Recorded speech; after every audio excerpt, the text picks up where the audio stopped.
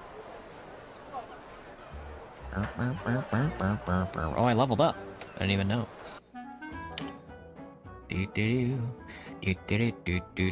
I got 5 points. So knowledge, survival, observation, classic. 2 more points. Voodoo's at 60. Might as well put it in there. And then I guess deception, insight, persuasion, insight point. Perfect. 1 perk, you say? The magic within. Through diligent study, you've developed a deep understanding of the nature of magic. +5 to my core magic. +5 to deception, the timekeeper. Sadomasochist, survival 5, block 1, sleight of hand 5, diplomat persuasion 5, crit multiplier of 25. Sixth Sense is initiative by 2. Ooh, initiative by 2 is not too bad, but we will of course go with the magic within.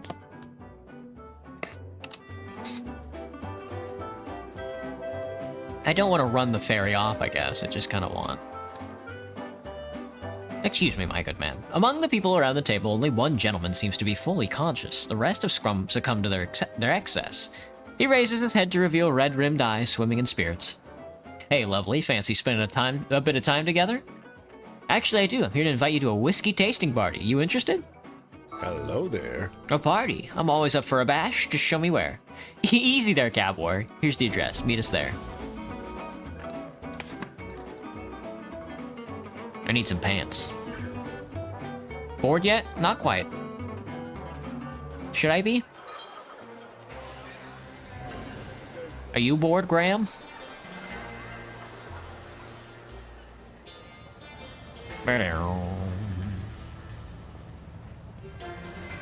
Femboys really like their own kind. There aren't very many. I imagine they sort of have to like stick together. You know, I mean, everybody's just looking for their own people, right? You know, relatability and all that. I need a drink of water, so I need to take a break. Get a drink of water. My good man, I have found you what you are looking for. Marvelous! And you've brought another guest with you. Of course. The barfly happily drinks some moonshine, which apparently doesn't faze him at all. You are a resilient warrior in the realm of alcohol. Yes, I believe you will do. As for Mr. Newman, you may dispose of what's left of him as you see fit. The game's been pretty good so far, Graham. Not too bad. I believe we're good for now, Mr. Newman. Take some time to come and recover, and then we can settle everything on the railroad. You're a fool, Mr. Newman. You're a fool. You're a fool. Dr. Freeman. Dr. Newman. Such a beautiful fairy, indeed. Quite so. Do-do-do-do. Alright, let's see. Let's take a gander. Odd creature. Can I talk to you again? You return the fire burns to no end. Do I stop the fire? I will talk to the bartender about it. Which bartender, though? Does he want alcohol? I have a couple of bottles of beer, but I don't know. Gentleman! Lion Harold. Let's kill him.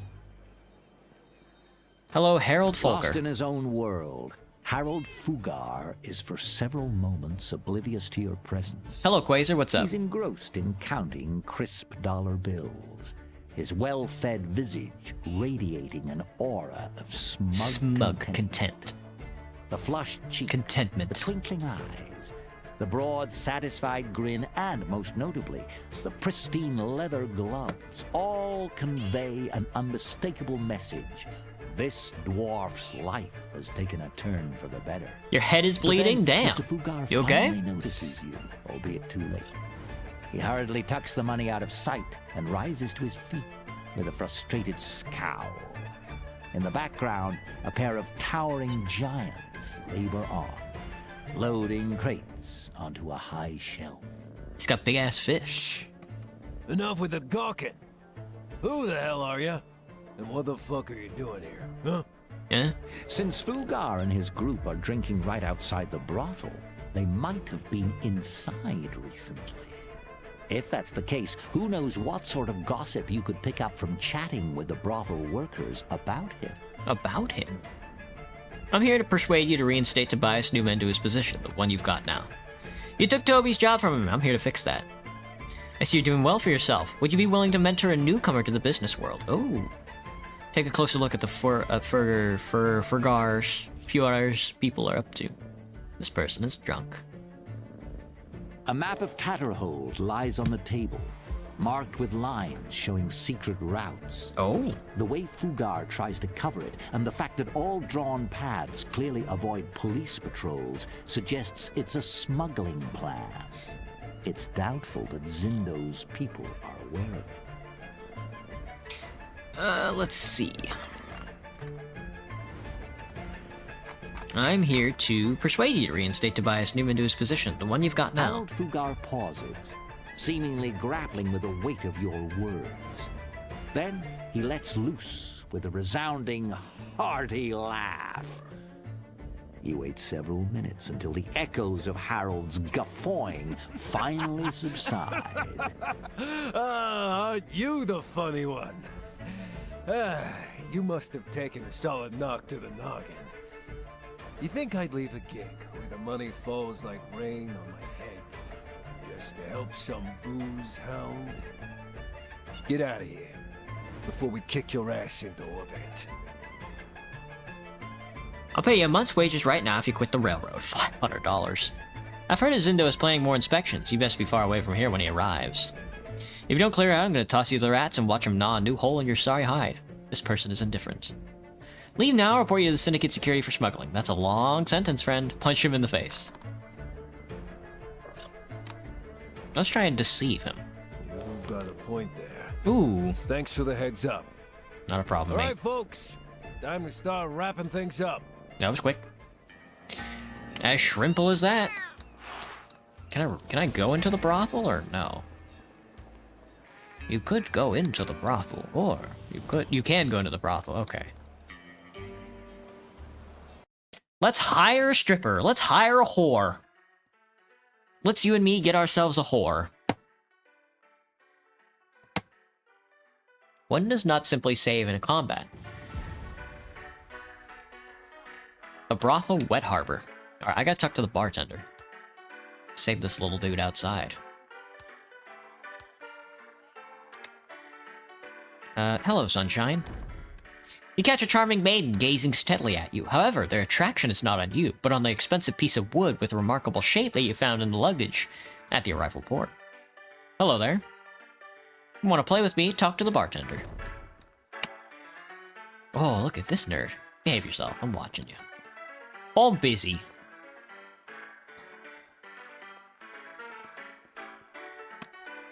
Oi, barkeep.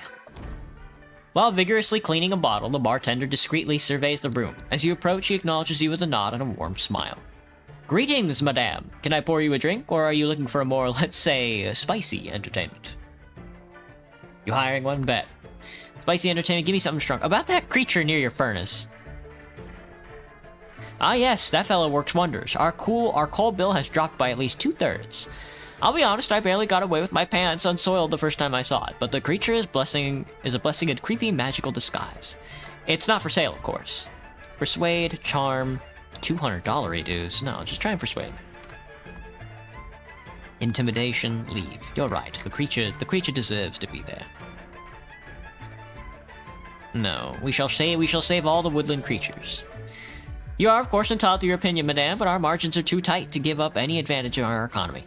The money we're saving on coal allows us to provide a better living situation for our employees and to occasionally pay premiums on top of their wages as well. I'm afraid our unusual employee must stay. Interesting. The balance of magic and technology has shifted. While a higher technology level benefits your tech character. I just wish I knew which side is shifting where. Greetings, madame. Those glasses seem a bit disty to me. He gazes in your directions as if sizing you up, then scans the room before finally cracking a smile. You're right, ma'am, they are, but maybe I can interest you in something other than a drink. He's got 5 wheels of cheese. Delicious. Thanks, but not today. Give me something strong, barkeep. Alright, let me think. I think I'll have to go back out and talk to the gentleman out there. Simon Chase. These are the rooms where you go in and have sex. Ooh, a premium ball gag. Mouth ball gag. Can I wear the ball gag?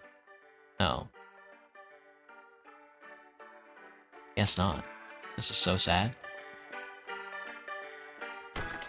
Excuse me, madame. If you want to play as the bartender. Oh, loot. These are massive rooms.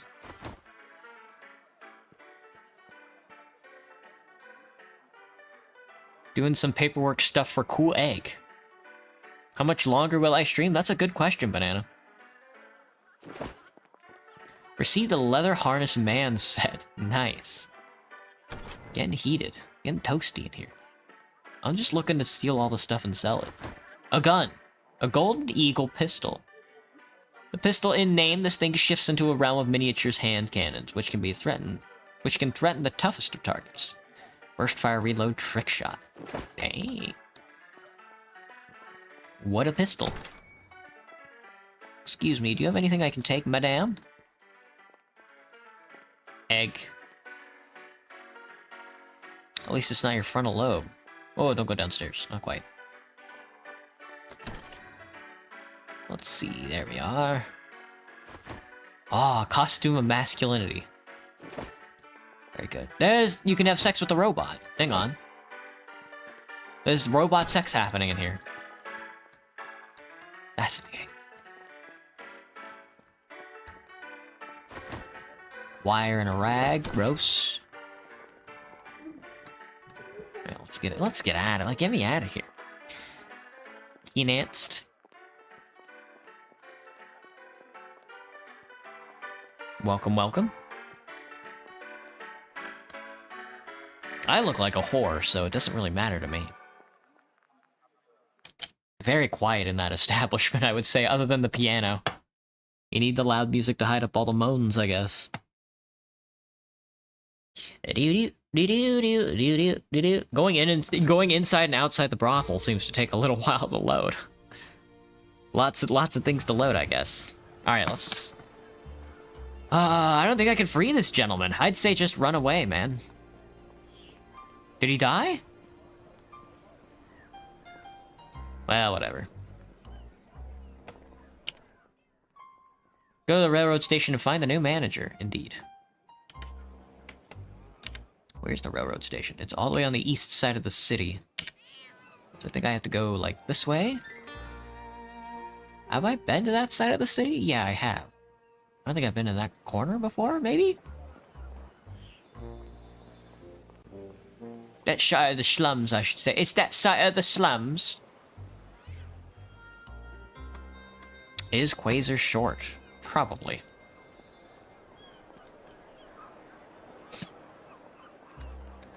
Robots doing what? It looks like the robots are doobie pegging. The peggers. Peggers! Alright. Here's the train station. One does not simply save in combat. Thank you for telling me to save. I keep forgetting. I still haven't been able to open my suitcase. What do I do? How do I open my suitcase? What's in the damn suitcase?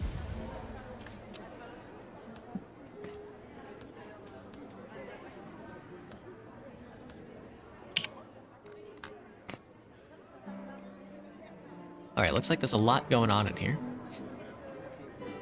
Excuse me, sir. Feels like this city's going off the rails. See what he did there?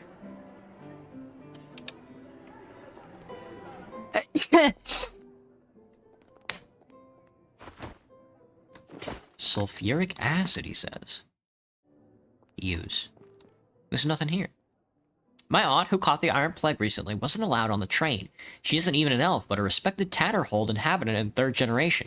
We must stop this horrible discrimination. Okay, we gotta be in there. That looks serious in there. We don't want to go in there just yet.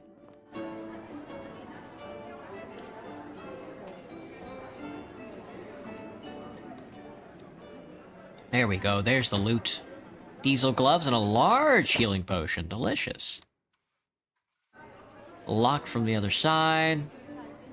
Damn it, lost my train of thought. A lot of train puns in the train station. Big man of this place, a giant, explained the delays. Alright, we gotta go, yeah, we gotta go over there. Crack open this door. Is that a map of the world? Curious how it looks just like ours. Excuse me. You mind if I march in here and steal some of your stuff? This guy? Did I talk to this guy? Majestic than a powerful locomotive. Excuse me, Alazar Cocksmith. Excuse me, Alexar Cocksmith. Say that to my 6'2" face, bro.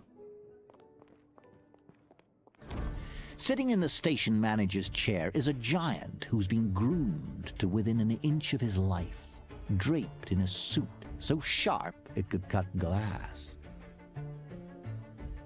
Let me take a break real quick. I have to go to the bathroom. I'll be right back.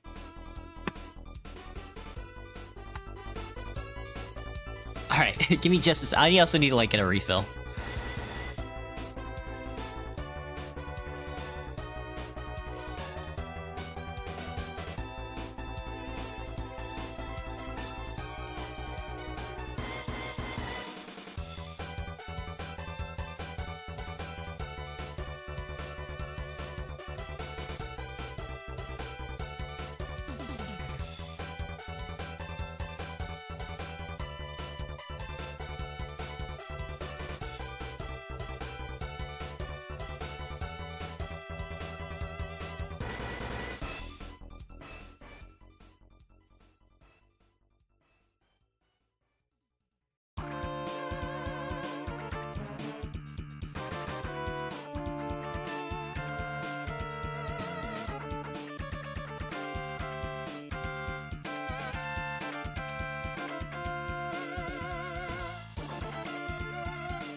Okay, sorry. I just, like, really had to pee, and I got tired of, like, pushing my hair out of my face, so I put on a hairband, and I got a refill. I had to stretch, too. Man. Sitting in the station's manager's chair is a giant who's been groomed to within an inch of his life, dropped in a suit so sharp it could cut glass. His towering figure is surrounded by papers and folders full of papers, all meticulously arranged in square-cornered stacks. The giant can't help but drool slightly as he flips through a thick binder, hurriedly jotting down notes with a red pencil.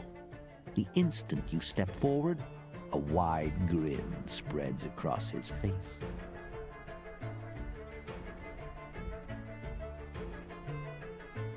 Hey, listen, what do you think about this? By the grace of technological advancement and the comprehensive harmonization of our collective labor, we have not only met, but far exceeded the norms of public transportation. Under the banner of technological triumph, we do not rest on our laurels, no. We are proud to take on any tasks the Syndicate assigns. The giant's immense pleasure in his own writing is impossible to miss. Thanks to the enduring faith of our people, we are able to turn dreams into reality. Every He's like piece Obama. of cargo we move is another stride toward a radiant tomorrow, toward new, uncharted vistas of achievement, toward the veritable conquest of technology itself. Lazar Cogsmith. What do you think? What do you think? I think this bullshit made my ears bleed. Overall, it's fine, but you should include something about the Syndicate's wise leadership. Mockery. Joint effort raised the odds, yeah. Mage. That was appalling. How can you possibly use the words progress and technology in the same sentence? Let's just make fun of him, man. We should just go full mage. Mage gaming. Are you openly admitting that You're one of those detestable mages? Who in blazes allowed Hello, this Cosmic, what's up? sorcerer's filth to infiltrate my How am I office? doing? I'm doing okay. Oh, I forgot to take the thing off the screen. There we go, sorry. Modern technology. My bad. No one tell him. Is this an audiobook? My bad, my bad. Really admitting that you're one of those detestable mages. Who in the blazes allowed your sorceress filth to infiltrate my office, and worse, besmirch the wonders of modern technology? What is your business here? To kill your ass. I heard Mr. Ferger's quitting. Have you considered bringing Mr. Newman back on board? How's the station these days? Everything running smoothly? Everything is proceeding on schedule and under my complete control. Yes. As intended. Glad to hear it. Alazar can't meet your eye, nor stop nervously shuffling papers. The station manager is Brazenly lying.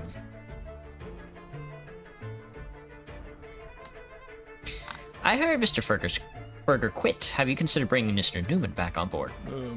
Regrettably, Tobias Newman failed to meet our expectations, and he became the target of numerous grievances from other employees.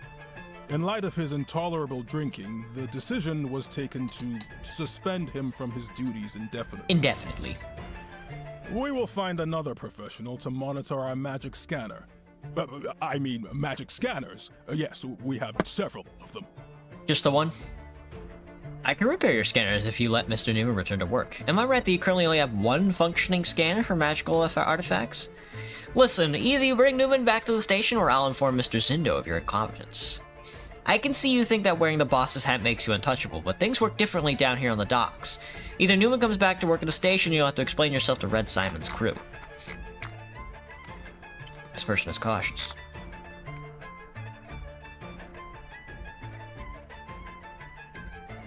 Only have one functioning scanner for magical artifacts? The station was already in this state on my first day of work. But the important thing is one of our 3 scanners is still working. Still working. Fully functional, in fact. In fact. Really? You say? I can repair your scanners if you let Mr. Newman return to work. Persuasion. Intimidation. 41 int. 41 int. Not really looking for it. Let's just repair it. Is that a Sincere offer? Then yes, I'll gladly reinstate Tobias Newman. Let's call it a deal. Convince the new cocksucker to return to work. You got it.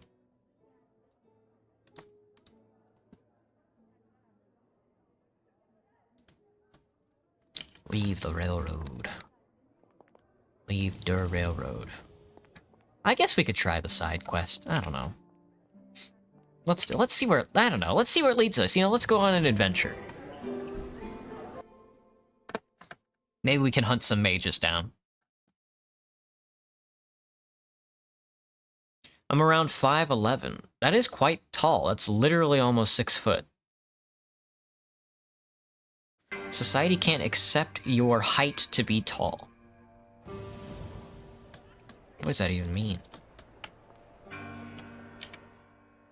Ding. Oh. Get back to the doctor. Oh, I think I killed those mages, so... Bunch of cats. Bunch of cats yelling at me.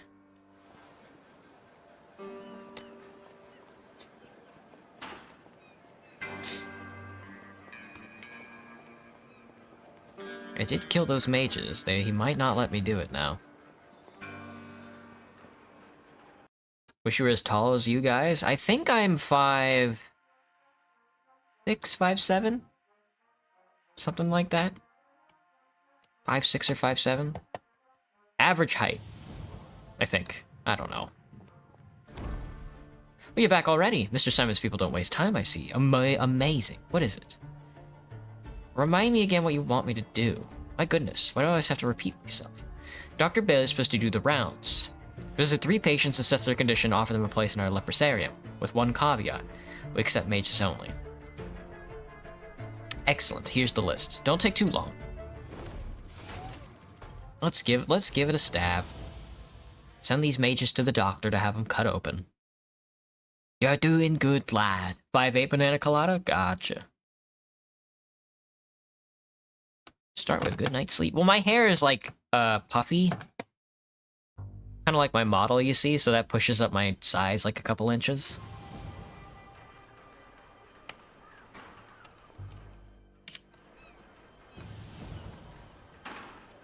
The first rule of doctoring is to doctor your doctors. Then you can start doctoring the other doctors, and then cut the doctor's nuts off. Lenny, my boy. Everybody in the slums is just selling drugs to each other. It's kind of like how Mormons just sell garbage to each other. Any magi? Oh, excuse me, Mr. Magister. What a gentleman, dude. A robust figure is blocking the entry to a house by 2 individuals who look very much like thugs from the slums. He looks like a weird kind of knight, his head and hands adorned with thick iron scabs, unmistakable symptoms of the Iron Plague. Listen, you two. Either you skedaddle or I'm gonna grab both your heads and squeeze them down by inch until boom. Oh, Kitty will be so happy. The man assumes a beatific smile, and the ruffians immediately step back out of the reach and race away. The knight then pivots to speak to someone inside. They won't be back, Mr. Davis. Newcomers, I guess. Give my regards to the kitty, and don't worry, Mr. Davis. Don't worry. Mr. Davis? Ah, the old man's dozed off again. What a show. Are you Samson? That was very noble of you. Oh no, it wasn't that. I just have metal fists. Anybody like me would do exactly the same. I'm Samson, by the way. Sorry I can't shake your hand, you know. There's an open spot at the leprosarium where you can live out your days with dignity. Meet the criteria, so what do you say? How'd you end up with Iron Plague? Who are those goons? What do they want? They're lowlifes from the neighborhood. They keep robbing poor mages who live here. Until this iron shit happened to me, no one could fight them, but it turns out trouble has a flip side. Now I protect everyone. Your scalp and hands are, like, completely iron? Yeah, it's kind of funny, isn't it? But it turned out to be the best thing for dealing with those creeps. When they hit, hurts them instead of me.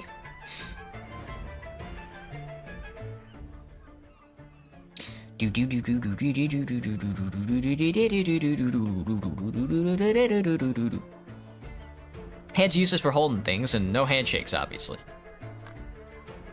How'd you end up with Iron Plague, mate? Heck if I know, miss. One day I woke up and my head was like this. My hands followed. Hadn't been getting worse, but it will for sure. Like, there's no cure. There's a lot of sick folks in the neighborhood. Maybe I caught it from them. No one knows how to work. No one knows how it works. Healthy folks just avoid us. Well, except those who already live here. They've got nowhere else to go. Better not wander through here, by the way. If you catch something, I don't want you coming back and blaming me. Have you tried any treatment? Treatment? Come on. I mean, I was scared at first. Went to the local doctor. He just patted me on the shoulder and wished me a long life. Maybe the rich folks have some expensive miracle drug, but where I live, it's a dead-end street. Well, that doesn't seem fair. I can't just abandon my people. Without me around, those thugs wouldn't let anyone live in peace. Better take Aunt Macy instead, from the house over there. She's been having a hard time breathing lately.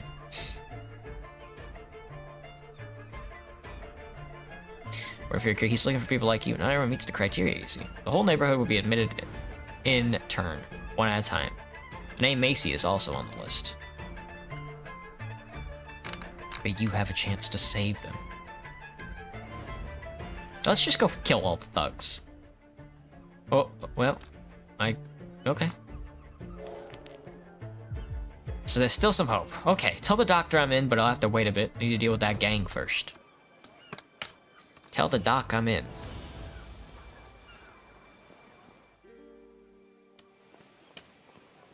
Tell the doc I'm in. But first I have to kill all them... First I have to kill all them people on the other side of town. Know what I'm saying? A jar with an electromagnetic field. Delicious. Hey, knock knock.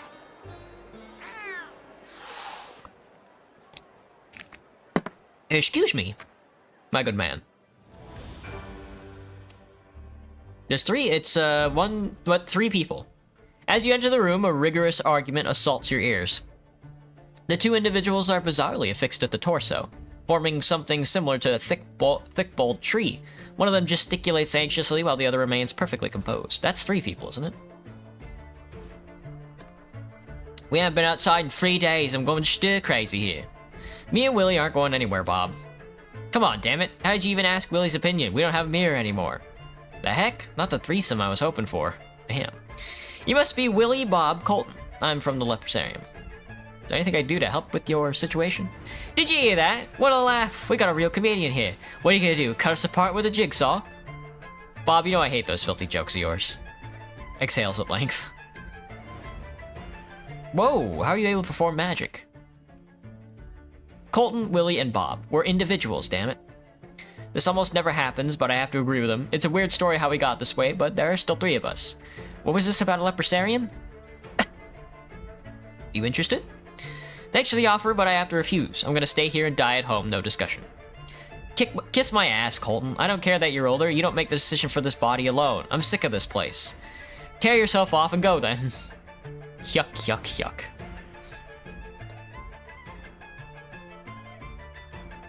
Did she, the player, lie and had her pants on fire? Yeah, I think so. Listen, if you convince Willie, Colton will go. Since we lost our damn mirror, I can't even see him to ask. He doesn't talk, you know? Or get Willie to persuade Bob. His constant thirst for adventure is wearing me out. I think Colton's right. It's better to live out your days at home. I'm on Bob's side. You ought to give the Leprosarium a shot. Let's get the Leprosarium. Let's get them all cut up. What do you think, Colton? Bite me. Convince Willie and we'll pressure Colton together. The siblings turn to show you Willie, posted on their back like an animated tumor. He's a bit younger and clearly enjoys complicating things for his elder brothers as he keeps his legs elevated. Willie blinks and smiles. 1 blink means yes, 2 means no. Got it? What do you say? No persuasion? Nice. I think he could still be saved. It's worth a try. Willie's smile fades and is replaced by a pensive expression. After about 10 seconds of contemplation, he blinks once and raises his hand in a thumbs up. He giving a thumbs up, that means it's settled. Agreed. Please inform the Leprosarium on our behalf. Thank you. Well, we'll see if the Leprosarium is either lying to us or not. Fucking cat. I mean, I'm a mage myself, so if anything goes wrong, I'm gonna have to tear that whole fucking place apart. Oh, this was that motherfucking statue guy. Excuse me, sir. Listen, be a good pal and get this fly out of my face, will you? It's gone. That damn thing was buzzing around for 10 whole minutes. Look at this guy. A peculiar creature stands near the building in place of a support column. Were it not for a creaky voice, presence might have eluded you notice entirely. Its face seemed to be the only part of its body that remains mobile. Are you Asevere? That's me, ma'am, Asevere. Once called the nimble-footed, now more like foul-mouthed, or dirty-faced, if we're being honest. Dr. Worthington from the local Leprosarium sent me. Wouldn't you rather live there? Day-to-day life would be more dignified. Finally! Bite me, neighbors, but first we need to avenge my honor. Here's the plan. Stuff Dondar's damn pipe with some nasty stuff. Next, hide Aunt Macy's slippers. That'll get her grumbling. With these stairs right next to me, grease them up, so everyone who comes here will take a tumble. Will you do that for me? Then I'll be truly free. Or should we cut them all? Should we cut them all instead? You're doing a real solid job as a column. Stay strong, bye. Too bad I won't see it. But even the thought itself is amusing. Alright, stuff in this pipe. Inspect. Break off a piece of the pipe. Remove the patch. Break off the pipe. Clog the chimney with rubbish. We're replacing some slippers and we're slicking up the massive boots. Worn out shoes. Keys and boots. I don't know, just stuff them all, I guess. Take the shoes. Nice. I don't know. Coat these stairs with oil. Oh, I need grease. Who did I sell that grease to? Oh shit, I don't remember who I sold that grease to. Let's see. It might have been this guy, actually. Excuse me, my good man. Cut the theatrical. There we go, perfect. Here, you can have some shoes. Gloves, a gun. This is a BDSM outfit. The ball gags, some pearls, this junk.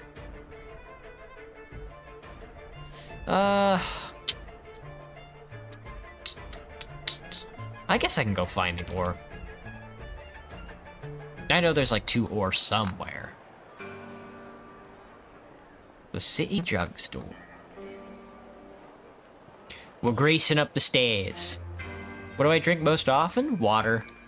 But usually I like to do a little bit of juice once in a while. Like I buy this like strawberry banana nectar. I need a small canister of fuel oil. I actually have to find the canister here. Never mind.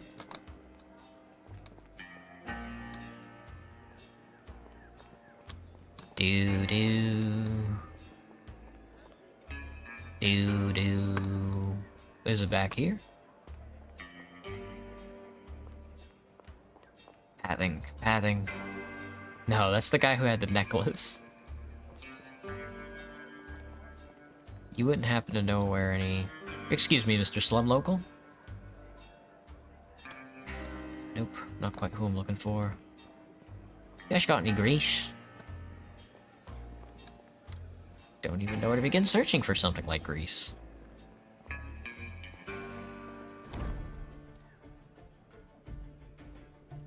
Aunt Macy was frowning so hard. Let's try and deceive him.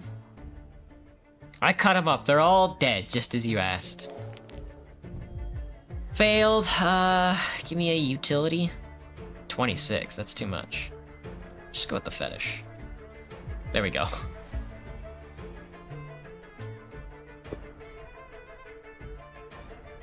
Air is the most useful item, even in Minecraft. Oh.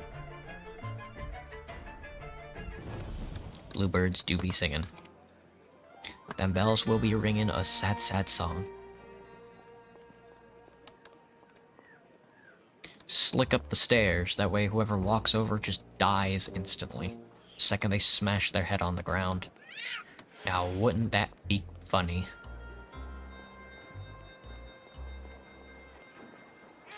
I wish there was a way to see which buildings you could and couldn't go in. Because I'm pretty sure I've missed like a ton. Because I just have no idea which buildings are accessible.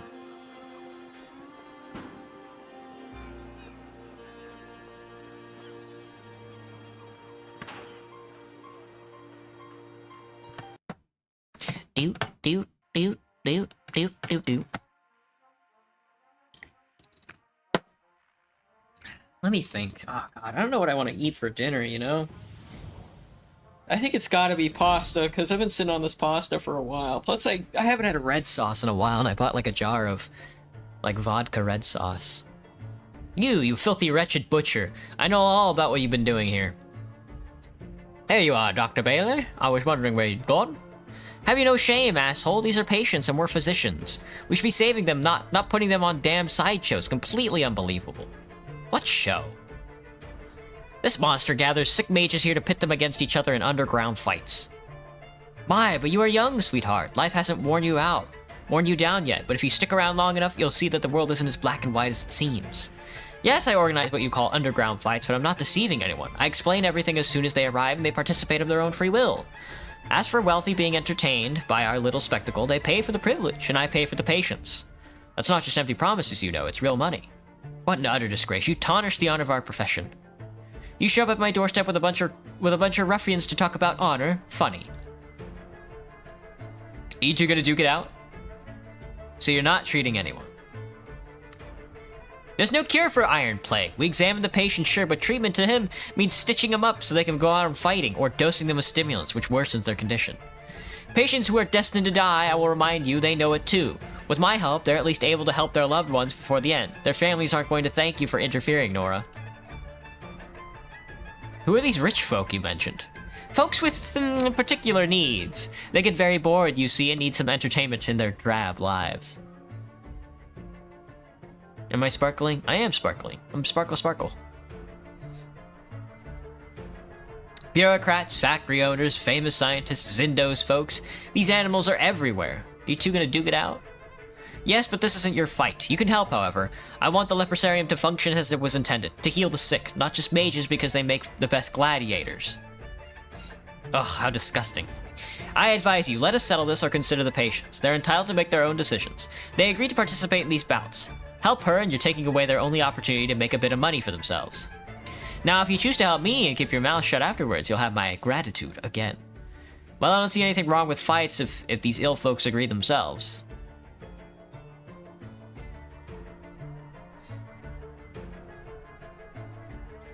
Oh goodness, I don't know. I don't really like the automata. I kind of want to be a bad guy. I kind of like them. I kind of like all the mages punching each other. World of grown-ups. Maybe after I teach you lessons, you'll see things a bit more clearly. Dr. Bailey, you will die, just as all the others should have killed you. A corrupt mage, I hear.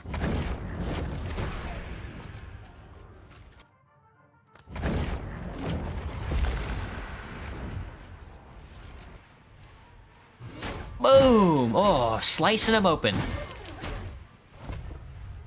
Nick, get over there and punch the shit out of him.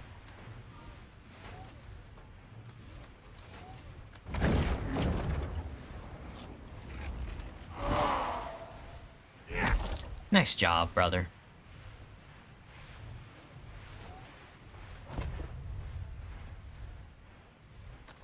The Toxoscope. And then grasping hands, of course. Yes! I wonder if I die from too much maid corruption. That would be kind of funny. Damn. Killed they asses. I killed they asses. I got 9 corruption. It looks like you can have 100 corruption. We want to give Mick athletics and endurance. He's our big boy. Intimidation and charm. And steam tech, of course. Perks. You don't need the deception. Or the tech. Experienced inventor. Sadomasochist. Gives you survival. Stone skin gives you an extra block. Quick hands. Diplomat. Eagle eye. And 6th sense. Let's give you some quick hands. No. How do I can't deselect. That's very funny. Early access, by the way. Well, I guess he's got quick hands then.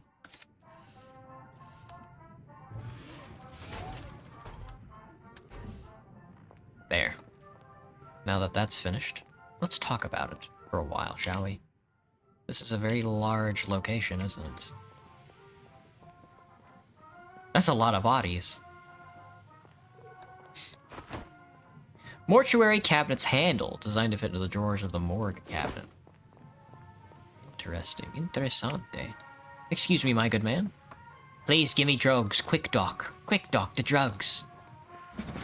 It's a fight you want, it's a fight you'll get. She was hiring bandits, bro. Slice and dice. You EP banana? Wait, what? Oh my goodness. 3 stabs to the chest.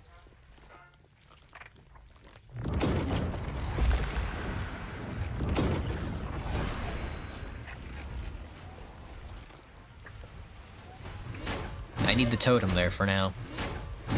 Oh, he's slicing them up. He's slicing them up, he is. Good punching, Mick. Punch him again. Nice job, dude.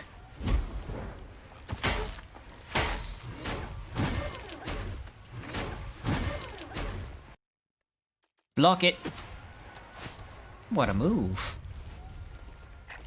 Throw a poison bolt at him. And then summon Paralyzing Spirit. Oh right, I forgot I had this spell. This is the new spell.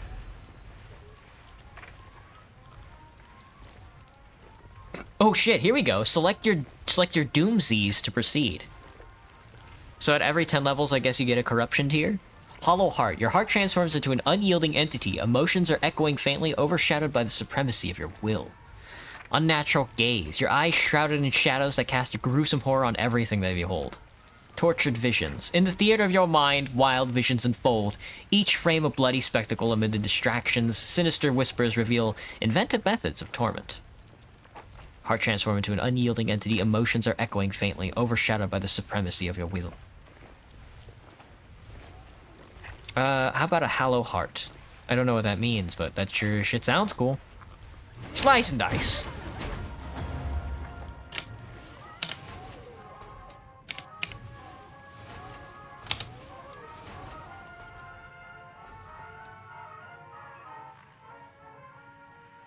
Save.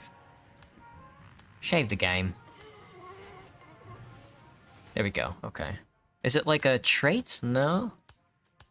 Not the magic within. That sure sounds cool. I wish I could find out where that is. The Nurse Automaton. Forget about life. Excuse me, my good man. I don't want to do that anymore. You'll be cool, man. You'll be cool. You'll be cool.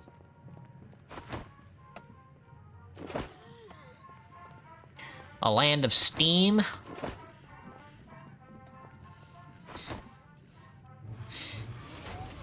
Let's see. Question, which viewer are you RSTE? I don't know what that means. To be the boldest. Page, I should never have jumped into this mess. I'm not exactly tough. I'd hoped I could do something for my family, but it seems doubtful I'll make it to that big finale now. Can't just bail, though. I still don't know what it meant to Ernie, who split the three wages back. They'll be fine. Just leave me alone. They just need a union. Like a magical fighters union.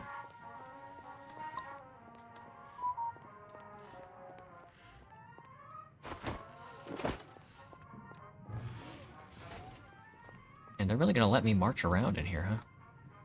Can't go down there. Probably gonna... Oh, here we go. There's a lot going on in here.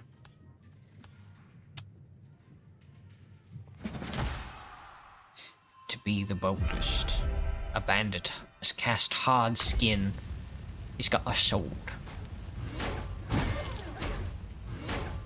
Damn, she showed up with a lot of bandits, huh?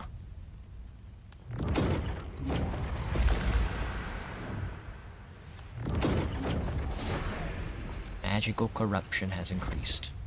Mick, get in there. Come on, Mick. He's Italian, but he's talking like an Englishman. Or he's like Irish, but he's talking like an Englishman. What the fuck? Well, you tried, Mick. These automata are gonna do all the work. Damn, they're strong, dude.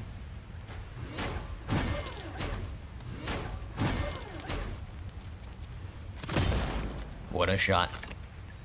The man threads? The man threads. Let me look. Man threads.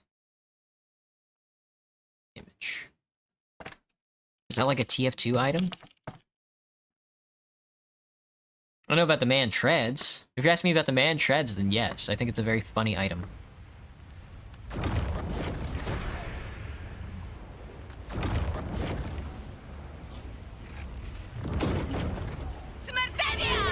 Semertevia. Can't stop looking over at the soap. Glad to hear it. Block, please. Ooh. Alright, Mick. Slow movement speed reduced. Damn. These automata are just cutting these guys to ribbons, man. Exactly, you stomp. Agreed.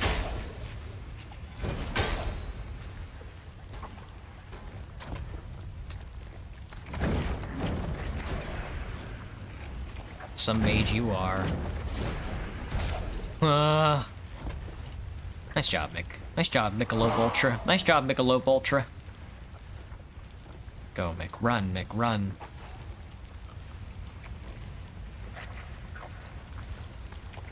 Nothing for it, I guess. Zap. Zap. And then... Oh my god, he might kill one. Ugh. The soap looks tasty. Does it? I don't know. I like, the first thing I googled was like, oh, brain rot soap on YouTube.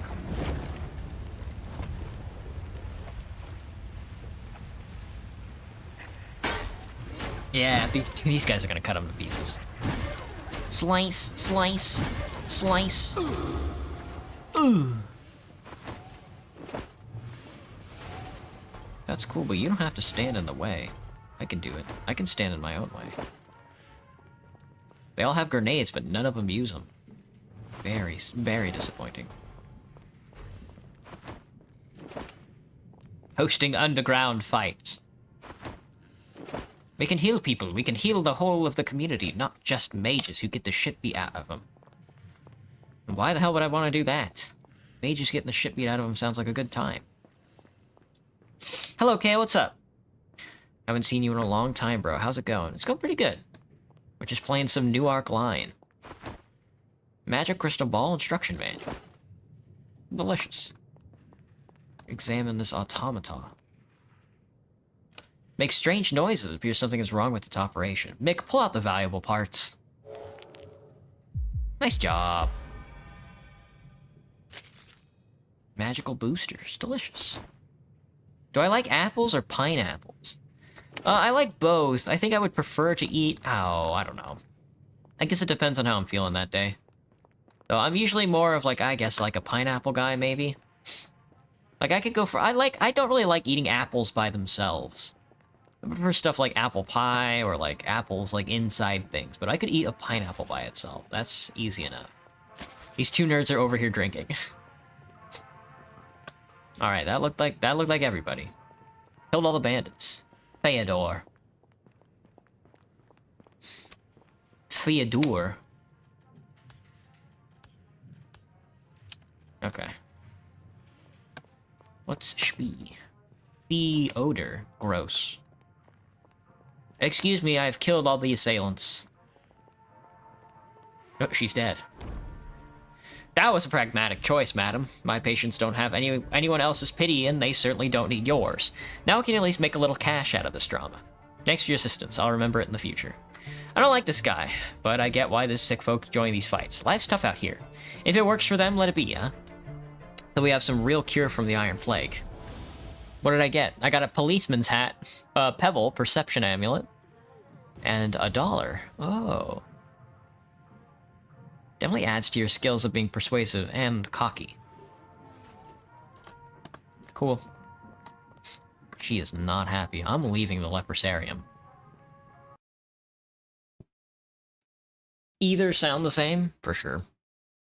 There's no barrier in the golden age of magic and everything was possible. Yet the uncontrolled miracles of the Truth Weavers nearly destroyed reality.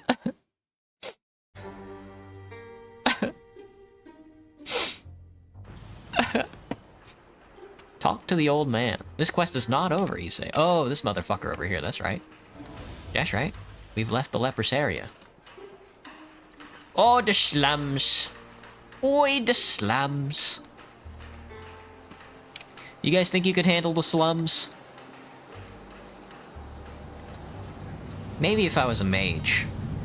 But because I'm not like a mage in real life, it's like, no thanks. You look fluffy today. For real. Alright, this guy's been sitting on his ass the entire time and running this quest line. You there! Did you tell the doctor to get his rear over here? Yeah, they told me to wait. They told you to wait here. There's no leprosarium, old man. It was a cover for an underground fighting. Nobody's showing up. Actually, go see yourself. How about you go check it out yourself, old man? You'll love it. All right. Where to? I think we need to go talk. We need to go talk to Mick. No, we're heading back to the station to fix the what's it called? Simon Says. Gotta go get parts and fix the magical ethereal scanner. That's the compliment you have today.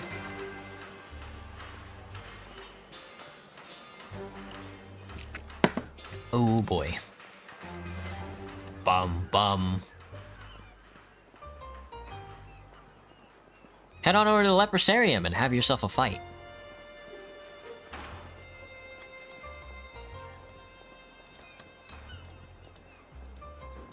Look at the lock on that door, man.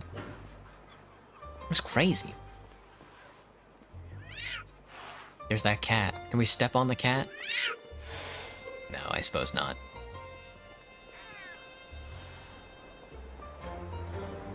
The cats do not like us today.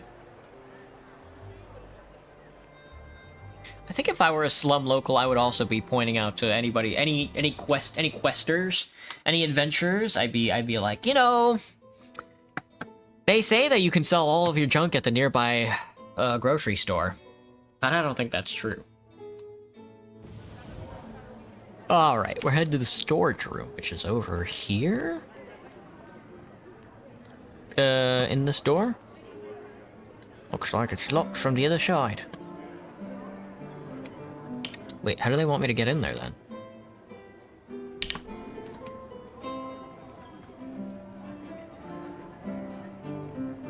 Wait a fucking second.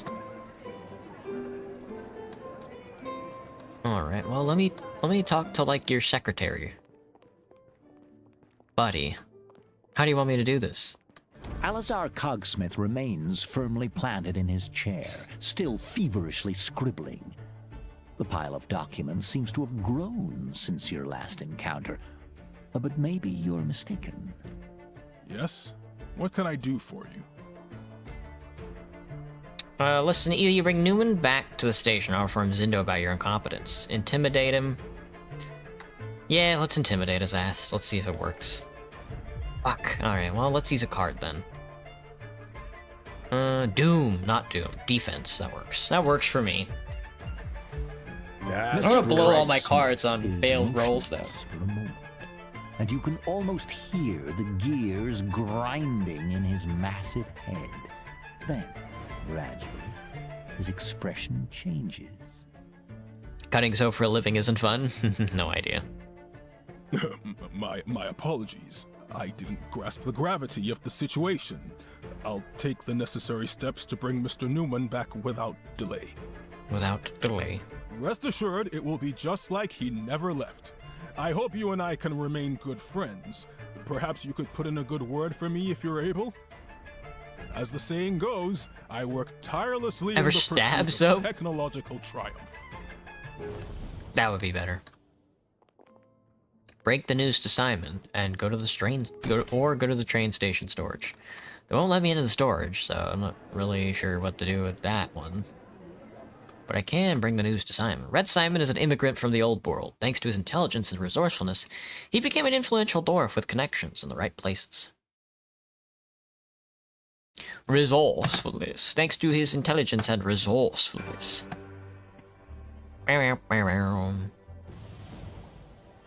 Oh, you just go out back, and that's how you get into storage. Nope. Not my problem.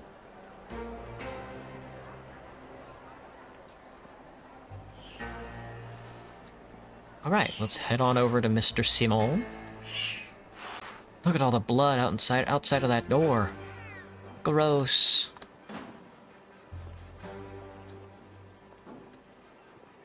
Bum bum. You know, okay. So I'm like an avid Nichi Sanji watcher, you know? But I don't know how I feel about, like, lately they've been doing, like, a lot of improv. Like, Wilson started out by doing like a little, like, half improv by telling a story and then letting people crack jokes. And then there was another kind of like improv night. Recently, and then Rosemi recently hosted another improv night. I don't know how I feel about improv. I don't know if it's... A group of thugs are eyeing Oh, Mick shit. with obvious disgust and hatred. Well, well, if it ain't old Mickey Stick the Prickin' Any Hole Mortensen. I think he's even sober today, boys. And you're always saying miracles aren't real, Bobby. What's wrong, Mick? Money tight? Run out of the good old wonder powder? Have you considered moonlighting at a brothel? There's gotta be demand in this freak-infested town for one of your kind. In conclusion, he loudly clears his throat and spits on the ground by Mick's boot. The giant ignores him. Damn. Mick Stick the... What did he mean by that? That's just Joe trying real hard to be clever and poetic. I bet he spent half the day coming up with that fancy jumble of words. That fancy Joe isn't a jumble man words. of high standards, partner. You're gonna eat your words, Mick. Yo, wait. What's he going on about? It's a story as old as the old world, partner. A bunch of ugly, jealous bastards who can't stand that somebody else is living the good life. But don't sweat it, partner. As my dear mama used to say, unlovable buggers are always the first to spread hate. And stink, in this case. Gross. The fuck are you yapping about, Mick? You waffling about Don't milk. think too hard, Joe, or you'll overheat like a neglected automaton. I feel like this bigot is itching for some physical education. Seems like it, partner. What do you want, Joe? I'm on important business here. So get to the point before I run out of patience. That's Yeah, tough this talk good coming from bro's you, up here on the Mick, crate but Simon's yapping. name isn't gonna protect you this time. Your debts are due, old pal. Excuse me. Today. If you're not ready to pay with honest work, then, well, the big man said he's willing to accept blood instead. What do you say? What do you say? Boy, that's rich. You talking about honest work? You should have stuck to breaking rocks. Safer.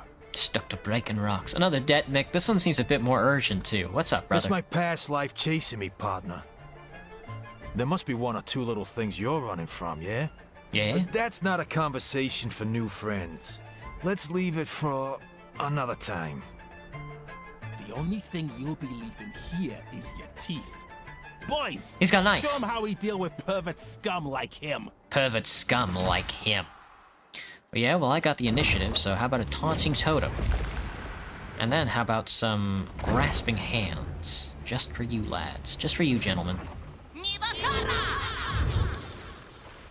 And then I'm simply going to walk away. Ooh, well, there goes Mick. All star stunted up. Not me! Ouchies. Damn. Joe over here already took half his health. He's bad. Wow, all three of them got nailed by it. And I will be leaving. This way. He died. Oh, he dodged. Ooh, that's an 11 to the face. And now he's dead. That guy's fighting the totem. Hornball? Punch him in the mouth. Nice job, Micker. Nice job, Mickey Rooney.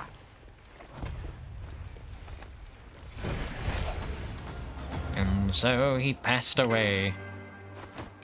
That guy had some sulfur and $1. These guys, why does everybody carry sulfur with them?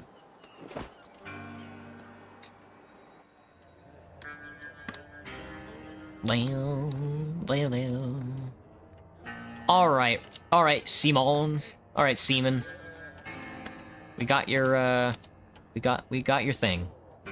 Red Simon slams the phone down with a clang, exhales sharply in frustration, and fussily adjusts the cuffs of his jacket. Uh-oh. Looks like someone's having a Bad day. This is no good. Mick, what the Damn fuck? those wretches.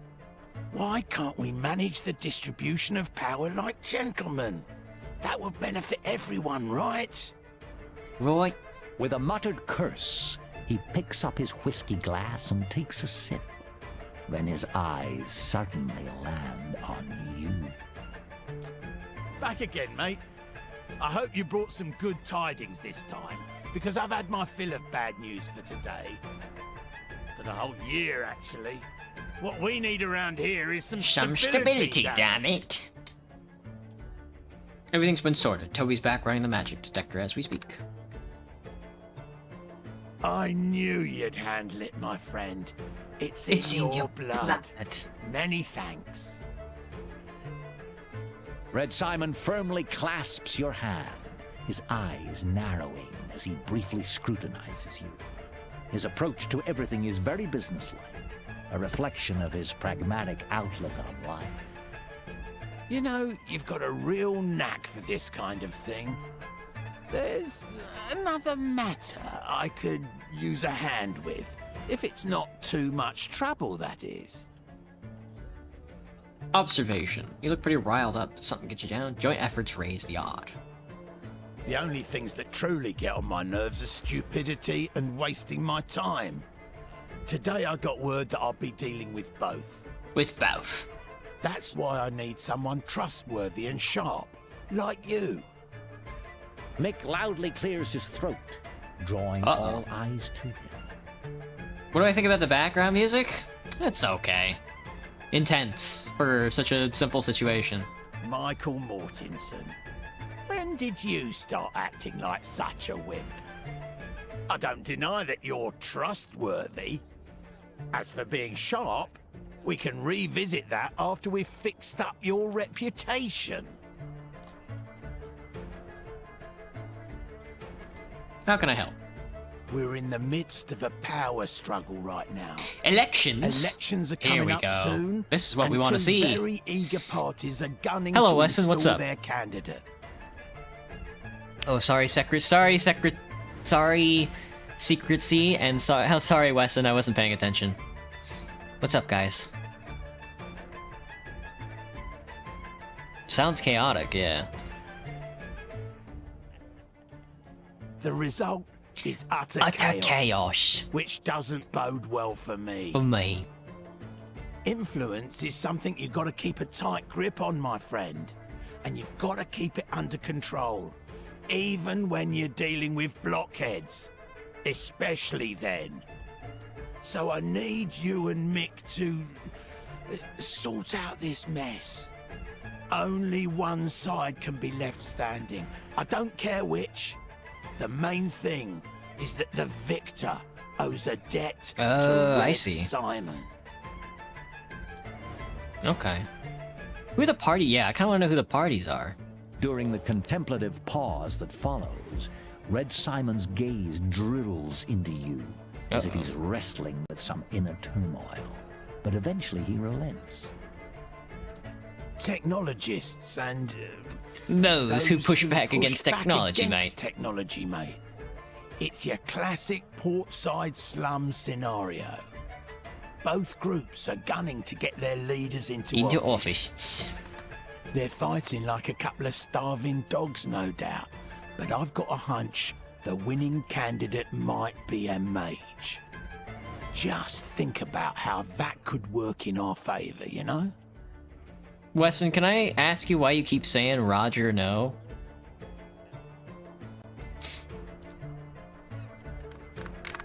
Why can't we wait for actual election? What's the job? Have a chat with the representatives of both candidates. Find out what makes them tick. Get your feet wet, so to speak. Pick whatever side you fancy, and use whatever criteria suits you. Then make sure they grab victory by the horns. Right now, they seem to be focused on cozying up to the director. I don't give a damn who comes out on top. as long as they don't get in my way. Too many deliveries have gone down the drain because of these ridiculous showdowns. I don't have time for this. I have an appointment with Director Director Zindo. Just so we're clear, I'm going with the anti-technology faction. Aren't dwarves usually in favor of technology? It's a bit of a stereotype. That's a bit of a stereotype, don't you think? We dwarves, and I'm right there with them, back smart decisions, my friend. The world's not as simple as it used to be. Taking a side in this clash of magic and technology? Buddy, I already laid it out for you. I ain't picky. I'm happy to make connections with either camp. It's all business for me. Alright. I'm going with the anti-technology faction, just so we're clear. It's all about the situation, mate. The status quo can change in a blink of an eye. Sticking to childish ideals is a fool's game. Alright, I mean, I can't promise anything, but I'll do my best if I've got the time. Alright then. But don't mull it over for too long, buddy. Get back to me as soon as it's done.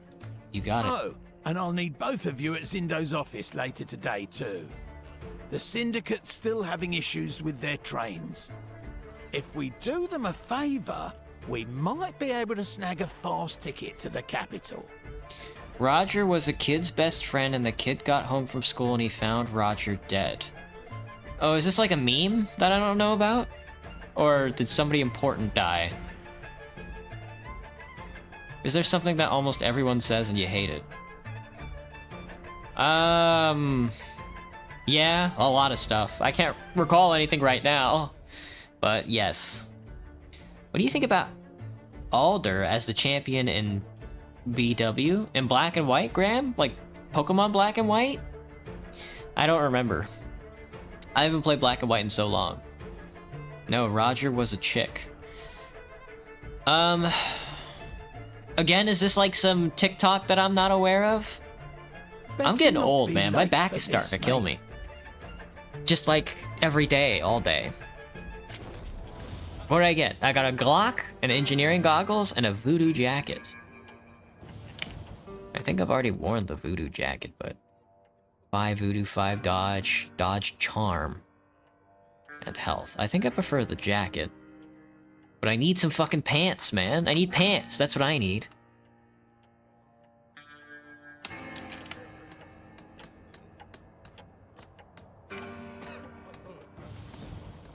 Off the rails. Yeah, it's all over TikTok? Oh, okay. See, I don't really use TikTok. Off the rails. Talk to Wayne Zindo. Red Simon tasked me with contacting a representative of one of the senatorial candidates, offering my aid. It doesn't matter who I choose. The point is to elect someone who owes a debt to Simon.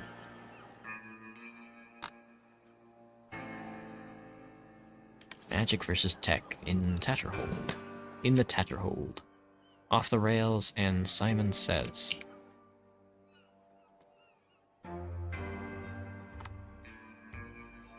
Oh, they still want me to go to the train station storage.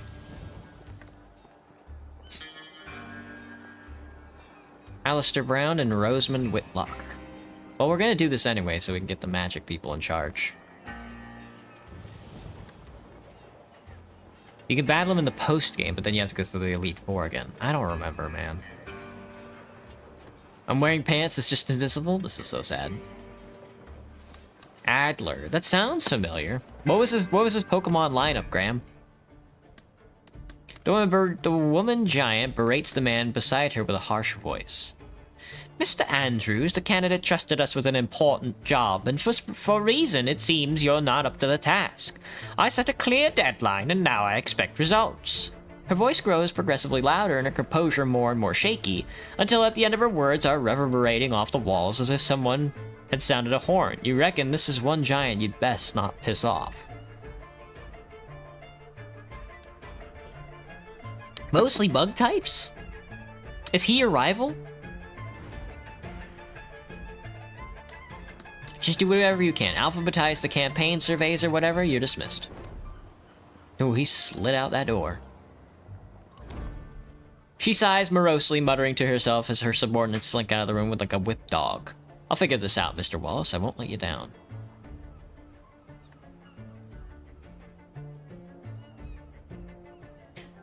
Stunningly, like, you get all worked up. Maybe there's some way I could help. What's going on? I beg your pardon, but who are you to interrogate me? What's your business here? Mr. Simon sent me. He's curious on what you intend to do with the uncontrolled magic in the slums. Magic is a part of history, which should have been forgotten long ago. Unfortunately, the laws of reality malfunction sometimes, but we're committed to supporting those laws and eradicating magic once and for all. I hope Mr. Simon shares a perspective. I've heard nothing but praise when his name is mentioned. Our Mr. Simon knows how to impress, right? Tell me more about your candidate, Mr. Wallace. Mr. Wallace is clearly a remarkable leader. Her tone takes on vigorous enthusiasm when she speaks of Wallace, when she'd been almost emotionless before. She stiffens slightly, tugs at her jacket, and quickly adjusts her hair, then assumes an even sterner manner than before. A fleeting moment of vulnerability is your guess. Perhaps Mr. Wallace's talents extend beyond matters of business. It's tough to fall in love with someone who only loves ideas, isn't it? Well, how dare you? She rapidly recovers from her outburst, but her red face and clenched fist tell you everything you need to know. Out of respect for Mr. Simon, I will pretend I did not hear that. Why the sudden call for an election? The last senator failed to advance technology in the slums at all, and eventually had to step down. I place at least some of the responsibility for these outbursts of magic on him. Give the district some firm guidance, and mark my words, it will thrive. I gotta go to bed? Gotcha, Wesson. Have a good night. Sorry, I'm not kept up with the memes. I need to be. That way I have something to talk about, but... Mostly bug types, though? Not the hardest battle? I don't know. I have no idea where he is now. Mr. Zindo doesn't like show-offs, and truth be told, neither do I. How can we help you? Our primary goal is to boost the functioning of technology here in the slums. Neglected areas like this are a perfect opportunity for a candidate to step up and effect some real change. The last senator for the area messed that up. Mr. Zindo wants that fixed. Right now, every kind of machinery here is falling apart. From drain pipes to power plants, everything needs to be upgraded and repaired. That's what the employee he saw that he was supposed to be doing, but he doesn't give a damn about this important task. It'd be a great help for me if you could assist with some repairs and modifications. I'll show you where to start, then you can survey the area on your own. Every functioning mechanism helps suppress magic. What does Director Zindo have to do with this? I expect Mr. Simon's people have to be a little more savvy, but whatever. The elections are just a show for the public. The real players are people like Mr. Zindo. Mr. Wallace, the future senator whose campaign I'm managing, is currently Zindo's favorite to secure the seat. We need to clean up the last senator's mess. Bring tech to the slums back up to an acceptable level, that's the goal. Need some time to think this over. Alright, let me get out of here. Let me get out of here. I'm not helping the tech type. We're magic pilled. We're magic posting. Do do do do. Do do. Should be around.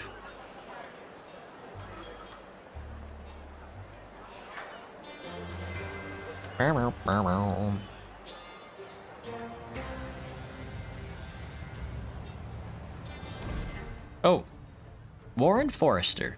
What do you mean you don't remember? He was there yesterday. Sir, I sell vegetables. The only thing that concerns me is how many pounds of unsold tomatoes I had yesterday and today, because there shouldn't be more today than yesterday. Both men are clearly irritated. The vegetable vendor looks tired, and it sounds like the man in the suit has been trying and failing to prove something for quite a while. Damn it. Okay, listen. What do you think about putting down those damn tomatoes and cleaning some pipes? You'll earn twice as much. Trade tomatoes for shit? No thanks. Damn it. What are you staring at? Wait, have you seen Howard Murphy? He's a plumber. Average height, average looks, average intelligence. I don't know if he fell through a hole in the ground or what. I don't have time for this. I'll come back later. What happened? Who the heck are you?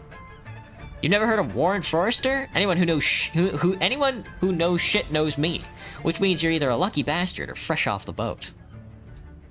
Aselgor, Buffalant, Drujin, Venelu, Escavalier, and Valkenra. Really testing my memory here? That sounds familiar. I remember a Selgor and a Scavalier. But no, I don't know. I clean pipes, or more precisely, I run a sewer maintenance business. I don't get my own hands dirty, of course. What happens is that my idiot employee is missing. Howard Shit-for-Brains Murphy. What does he think he's doing? Does he expect the boss to roll up his sleeves and start crawling through drainage pipes himself? I've got 3 clogged sewer drains, all his responsibility, and the bum just vanished. Saw him here yesterday. Since when? Who knows? Where'd you last see him? I don't keep track of details like that. I tell him where to go, how much to charge, and how off he goes. He's a bit of a dolt, but a decent guy. He was supposed to come in office, sign something for me, and do his regular rounds checking and cleaning the drains, just like he does every day, except that today is a no-show. Maybe he fell in one of the drains. Actually, yeah, that might explain it. Listen, do you think you could help me out? Head over there, and if you find him, give him a punch for me. If not, check what's going on with those drains. Easy, right? I'll pay too. I'm not a cheapskate. Anyway, these hands were made for handling money, not schlepping shit. I'll help you, but only if you throw in some decent cash. Yeah, well, alright. Just hurry back, please. My reputation's on the line here. Guess your guy is already in shit in every sense of the word, huh? I mean, I'll do that quest. Of shadows, drowners, and filth. But first, I want to do this sub-quest before I do anything else. Of shadows, drowners, and filth. Filth. Filthy. He's filthy. Filthy, he says. Filthy. These hands were made for handling money. Not the poop. Not the poop socks. These hands were made for handling money, not poop socks.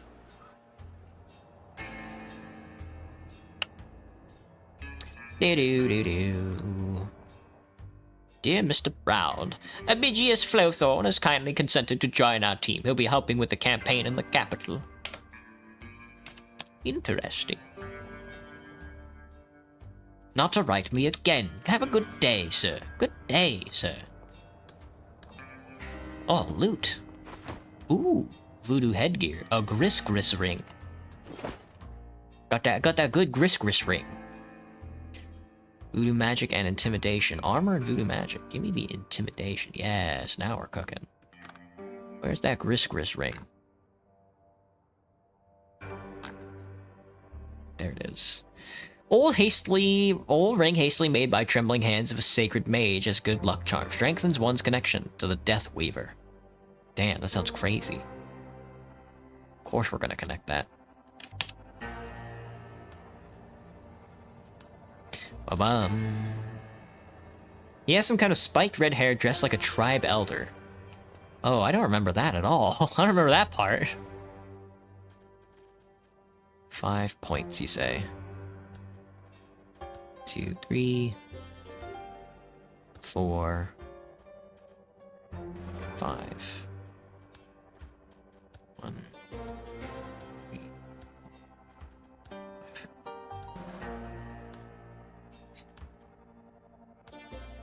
Nah, Mick's whole thing is just that he punches people really hard. He doesn't need all that other shit. There's one man in the room. As you walk in, he's whistling a tune and scribbling on a sheet of paper. Though what you're seeing presents no clues, you sense a definite magical presence. When the man spots you, he shoves the paper in his pocket and grins like a fox with a juicy secret. Well, well, well. Unexpected guests. For a moment, I thought you were Miss Black, but welcome. Yes, welcome. Hello, Yamato. Anyway, how bold is your Twitch audience? I don't know. All the chat appears on the screen. Not at all, I guess, since there isn't too much one. Yeah, Banana, I guess, is the only person. He savors every word as he speaks, enunciating with perfect clarity and pausing longer than is necessary, likely plotting his next move. I don't usually speak directly with the voters, but I'll make an exception for you. Alistair Brown. I represent Mr. Gray, our future senator. He leans forward to offer you a hand. Shake his hand. Nice to meet you. I'm Theo Horsegirl, but I'm not your voter. I came from Mr. Simon. You want some? Pleased to meet you. I'm Theo Horsegirl. Mr. Simon sent me. Am I wrong that I recognize you as a fellow magic user? Alistair shakes your hand gently as he tries to figure out your game. After a brief pause, he responds. Let me think. How does the saying go? When you're in politics, you have to know everything. A foxy smile reappears. We've heard a lot of intriguing stories about Mr. Simon. Ask me anything you want. To make this work, Mr. Brown, trust has got to go both ways. You've planted your flag on the side of magic, correct? Failed. Fuck. Come on. Just give me that nature. Mr. Brown's right eye twitches once, but he doesn't otherwise react. You suspect he's sorting through his options until he finally sighs in relief. Alright, let's get straight to it. From what I've heard, Mr. Simon always finds his way to the truth regardless. The candidate I represent is indeed a mage, but we're not shouting it from the rooftops. We don't want to instigate some senseless revolution. Everyone knows that for the world to progress, some level of technology is necessary. Mr. Gray, he just wants to ensure that mages have a decent life too. I don't mean big changes, more like making a few of the laws against practicing magic more flexible. Which will still require some clever moves, of course. Tell me about your candidate. Let me think about that. What do you want to know? The man's stare seems to be drilling into your mind. The conversation feels like a high-stakes chess game, and your opponent is clearly eager to not make the wrong move. We're not on board with aggressive promotion of technology, we're about finding a middle ground. Know what I mean? Forcing tech expansion on a poor neighborhood is going to result in massive protests from all the poor people that lose their jobs. Who wins in that scenario? Nobody. Mr. Gray wants to take the middle ground, if you will. His policy falls somewhere between what the people want and Director Zindo's lofty ambitions. Zindo and other technologists, you know? Alistair Brown, Miss Black, Mr. Gray. What an assortment of colors. Are those names even real? The man's eyebrows spring up and he laughs softly at his own defeat. Well done, Mr. Simon. Every bit as sharp as I had heard, meaning this trusty sidekick as well, of course. Anyway, yes, Brown is an adopted name. It's necessary for a career in politics, you know. Only way to guarantee a pristine reputation. As for Mr. Gray and Mr. Black, I can't say. I don't ask tactless questions of people I work with. How can we help? Let me think about that for a moment. Richard Wallace is our rival, and his whole strategy centers around technological advancement. He's hoping to win Director Zindo's favor. The director never gives second chances. His adherence to principles is admirable, and in this case plays directly into our hands. If the level of functional tech in the slums drops even further, magic will start to shine again. At that point, Wallace is done. You wouldn't say you're bold? Yeah. Mr. Gray would stroll right into the Senate seat with no problems. Hello, penis. This game is Newark Line. Welcome, welcome. Sometimes it's more efficient to expose your opponent's weaknesses than show off your own strength. Know what I mean? Alistair Brown's unflagging grin grows still wider. How do I raise the level of magic activity? Perhaps we should open a few rifts in reality. Mr. Brown crosses his arm and tilts his head. You've got his attention. Now that would be something, if only we had the know-how. These rifts open up completely at random. The only thing we know is that mages use them to draw power from the Truth Weavers themselves, it's said. But if you're itching for an answer, by all means, investigate. How do I raise the level of magic activity? Ever heard of the Gallows Tree? Before you have a chance to answer, he continues. It's a place on the docks where they hang mages. There's a bunch of wrecks just offshore. Locals call it the ship graveyard. A place like that ought to be crawling with drowners, but this one isn't. Weird, right? I found out that when they string someone up, they hang an amulet on the corpse. Nobody dares to remove it because it's supposed to be a powerful curse.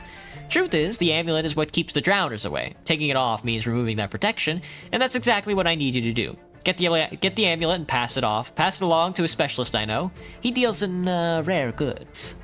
Intrusive question, how wet is my nose? Not very wet. I'm in fact very dry.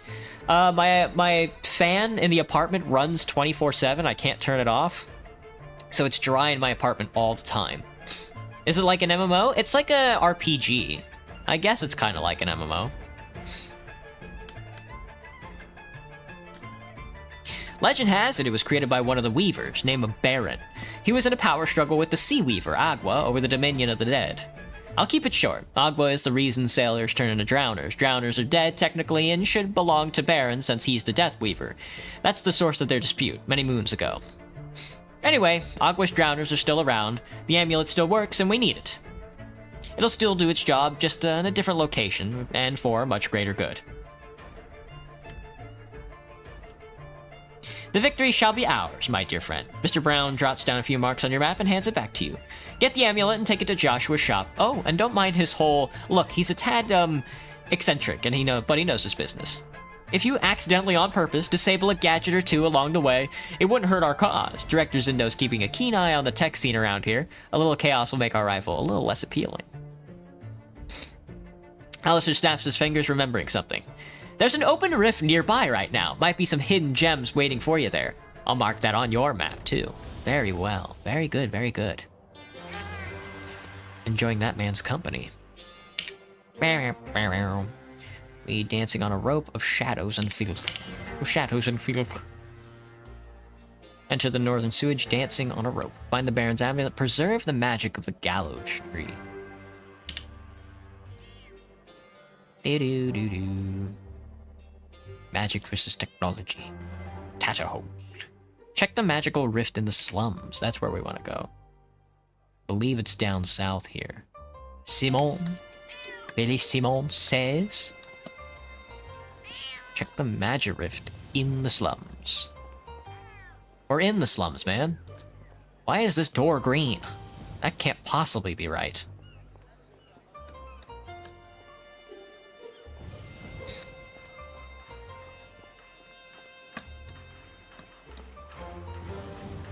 Boom. Did everyone brush their teeth? I still have to. I usually do before I go to bed. I haven't even eaten dinner yet. Everyone brushed their teeth. It's only 9 o'clock. Almost got my ass. Completely forgot what time it was.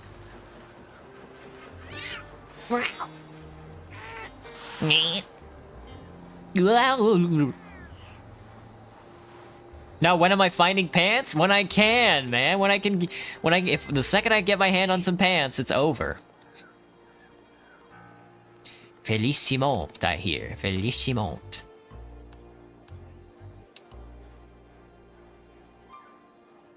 The Tatterhole. You haven't eaten yet? Nope. Oh, would you look at that? A rift opens up in the distance, a strange tear in the fabric of reality. You can sense its powerful energy in the very cells. What lies on the other side, you wonder? A man is huddled on his knees next to the magical chasm. His eyes are pressed firmly shut, presumably in deep concentration, as he makes no response to your approaching footsteps. His long robe suggests that he is a mage and on the brink of transforming into an abhorred. Open your mind to the flow of magic around the man.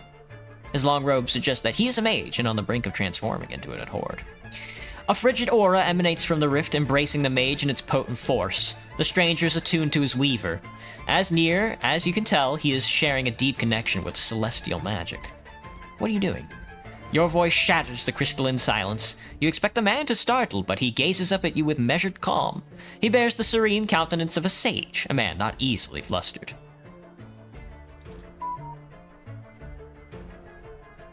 He to eat that keeps you alive? For real. I am Mandela, a wanderer in pursuit of the unwritten truth. Shh, listen, and you may hear. The truth. What does the rift have to do with it? It is through the rifts that the truth weavers communicate with us. Their words, once resounding and mighty, now linger as gentle murmurs, only an echo of their former power. Yet even in these remnants, a mage may discover a great force if they have patience. There is wisdom in every fragment of their message. The path to knowledge is arduous, but I am in no haste, so I am listening. Observation. I wish to listen as well. I believe this wisdom will reveal itself to me. Make way, I need access to that rift.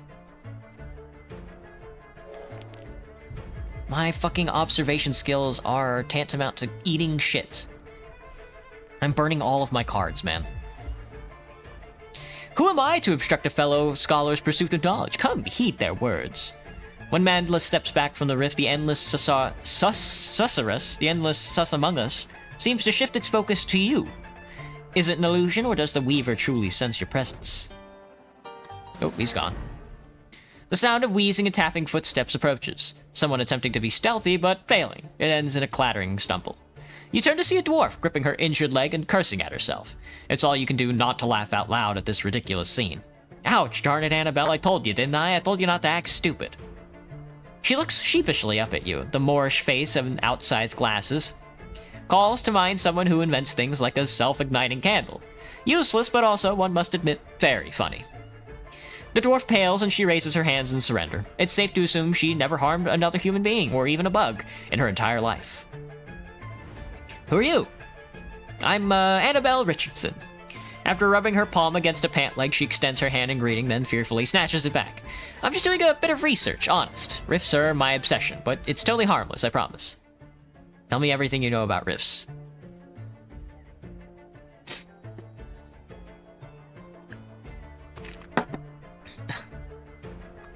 Okay, guys. Her whole demeanor transforms as if a button had been pressed. When speaking about rifts, she shows such enthusiasm that they may well be her life's calling. They're absolutely fascinating. I've been delving into the world of mages, and well, rifts for quite some time now. But she falters at times, perhaps discomfited by the realization that knowing too much can be dangerous. There's a peculiar link between the mages and their, weaver, a connection that passes right through the rift.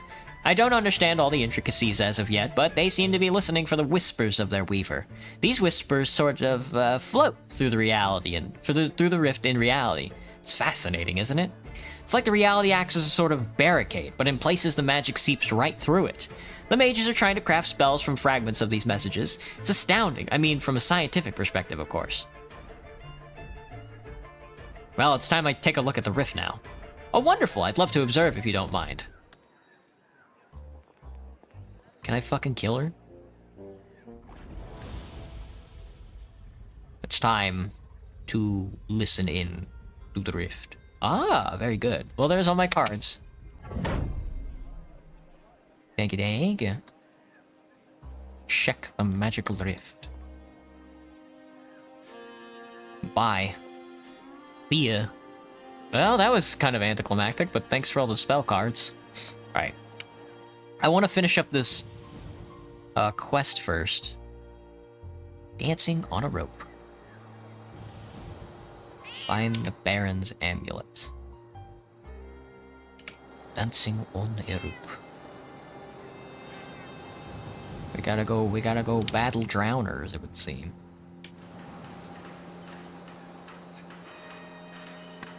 How would I rate my day? Pretty good. I've been, like, tired all day. I don't know what the deal is, but... maybe it's because I don't exercise at all, ever.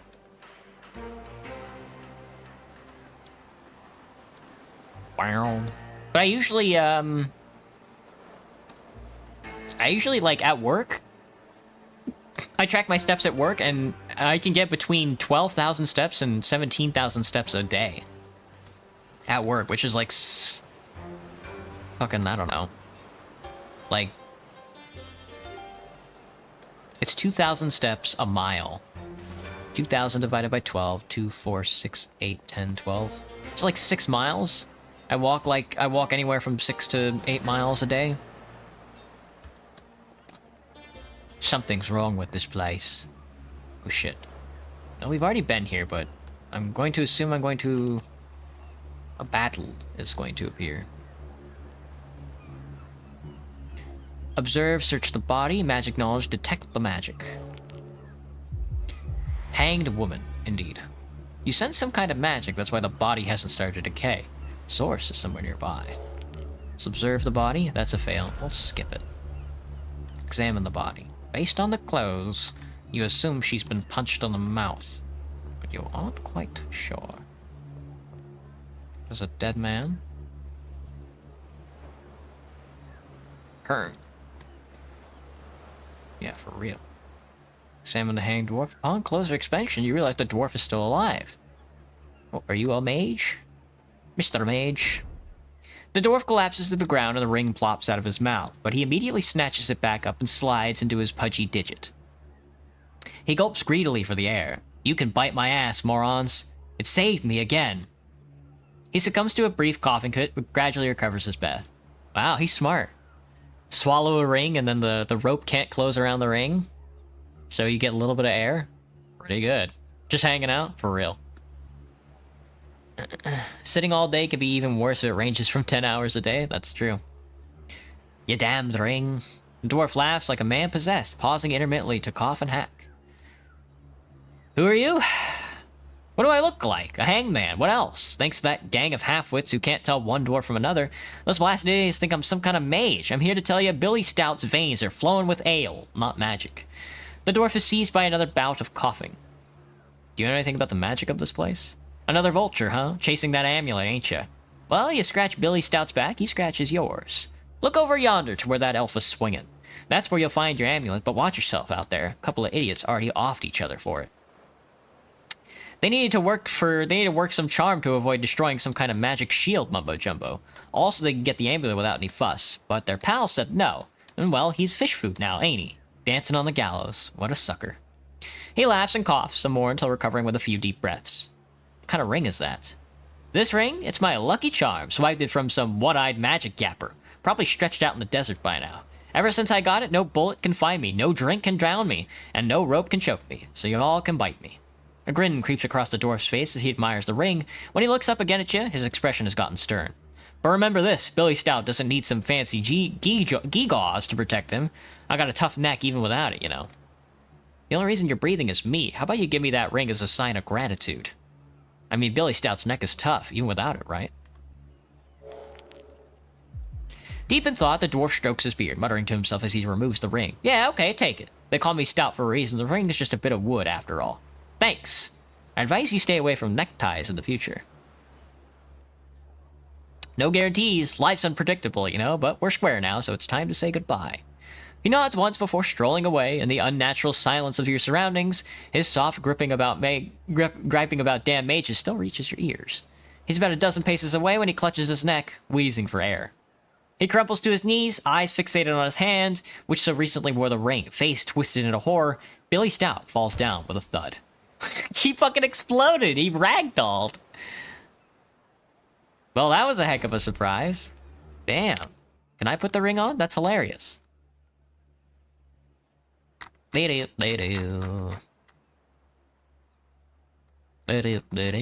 guess not. He had $1 on him. He gave me the ring. This one? A notched wooden ring. An inconspicuous wooden ring with 4 notches on it. It provides an unnatural endurance. The ring saved its previous wearer life in the gallows, but not for long. That's what did it. That's what'll do it. Apparently, there's an elf we need to be... See that elf on the gallows over there? That's where your ring will be. That's where your amulet will be. See that elf on the gallows over there? That's where it is. This gentleman? Voodoo magic. Unbind the amulet. Magic knowledge. Detect magic. Failed? Fuck. Come on, dude. Whatever. Pick the amulet. Examine the body. Inspect the amulet. The amulet looks like half the tiny steering wheel. Around its circumference, the sigils have been carved directly into the corpse's skin. These indicate a ritual binding a magical artifact to the body. Unbind the magic. Magic now unbound. You unbind the spell. And I get a portal. The horse girl in the reality rift. That's me. Bro's dead, for real. He popped up and exploded. Thank you for the magic cards. They gave me the amulet, huh? The broken amulet of Baron. Plus 10 voodoo magic. That's me, man. This amulet looks like half of a steering wheel, a symbol of the Baron, the Death Weaver. Even though the amulet is broken, it still radiates powerful magic. I guess drowners are gonna start showing up now? That'd be surprising.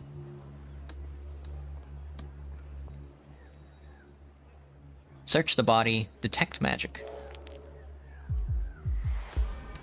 Magic is definitely what's stopping this body from decay. You failed. No. Not quite who we're looking for. Alright, let's take this amulet back. This really is the Newark line. This really is the Newark line. Oh, I forgot to turn this invisible fish.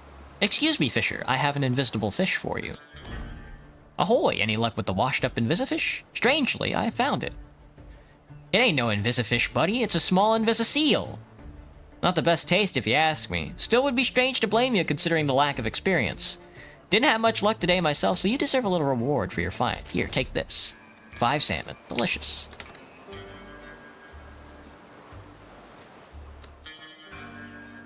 Well... Love the pants your character eyes on. What brand? There's no pants, man. There's no pants. I need pants.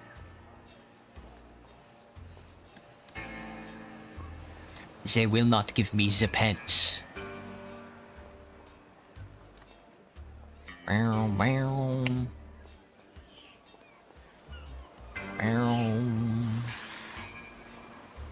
Bow, bow, bow. He's a slummy local. The local schlubs.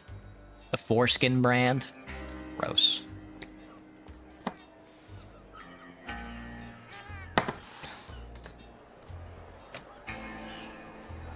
Joshua of many faces.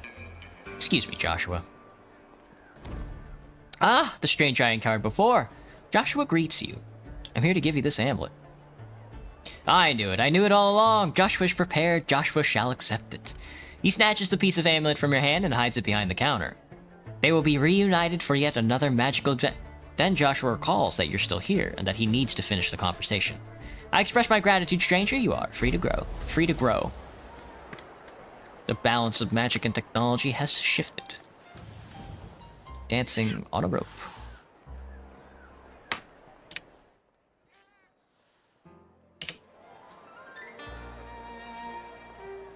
You ate a bug. Glad to hear it. He's a bug eater. We got a bug eater over here. Bunch of blood.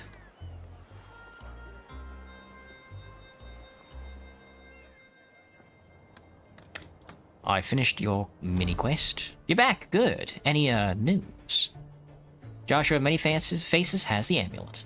Ah, so the rumors about Mr. Simon were justified after all. He really is as efficient in his actions as his words. Excellent. Please convey my gratitude. That is extraordinarily pleasant outcome for us. With the elections around the corner, we'll continue executing our little sabotage strategy. We would appreciate it, Mr. Simon, and of course yourselves. Ensure that the level of magical activity in the slums keeps rising.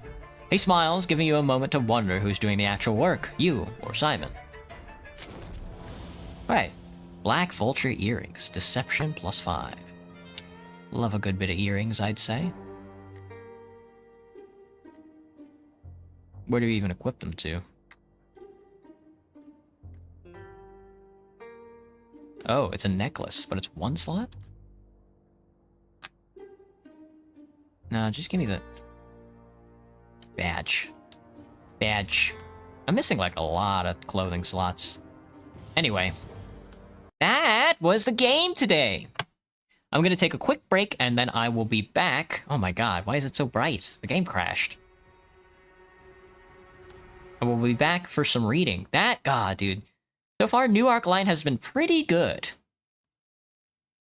I'm excited to see what they do for, like, further updates to the game, because it is only in, like, early access, you know? We'll see. Alright, I'll be right back, and then we can do a little bit of reading.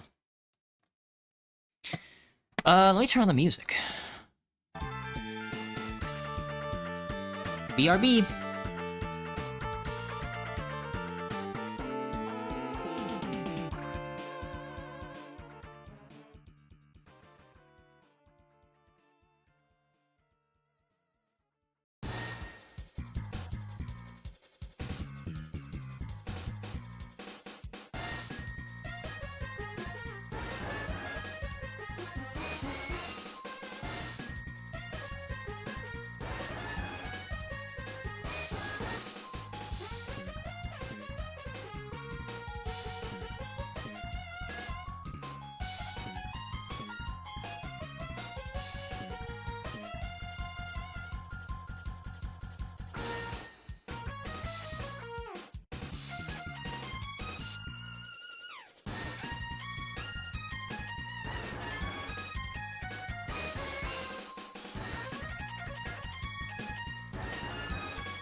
Okay, hello. Halloumi. Like the food. How's tonight going for everybody? Enjoying the stream? I hope so. Enjoy me yapping about nothing? The game is, I mean, the writing so far is, for New Arc Line so far is like pretty trite and bland. Not really anything that's like jumping out at me that's like, oh, this is like groundbreaking stuff. You know? But it's okay. It looks like it's pretty easy to like, become like a figure of Napoleonic sense where you walk in and you pretty much change the environment supremely. One of the fascinating things, like, it's like, I guess, you know, I keep coming back to like the other RPG games I've played in comparison. It's like New Arc Line, Mass Effect Andromeda, Disco Elysium. These are kind of like, it's just like, in Mass Effect Andromeda, you are like a character of like Napoleonic presence where you walk into a situation and you change everything, and then the world around you changes based on your choice. But it feels like poor writing all the time. And then you have a game like Disco Elysium where no matter what choice you make, nothing changes. No matter how drastic the choice is, nothing changes. You know, the whole of society continues on. Whether you're a cop who is like a devout communist, or whether you're just like a fascist and want to kill every fucking unionist out there, pretty much nothing changes at all. And it has some of the most excellent writing a video game has ever had in history.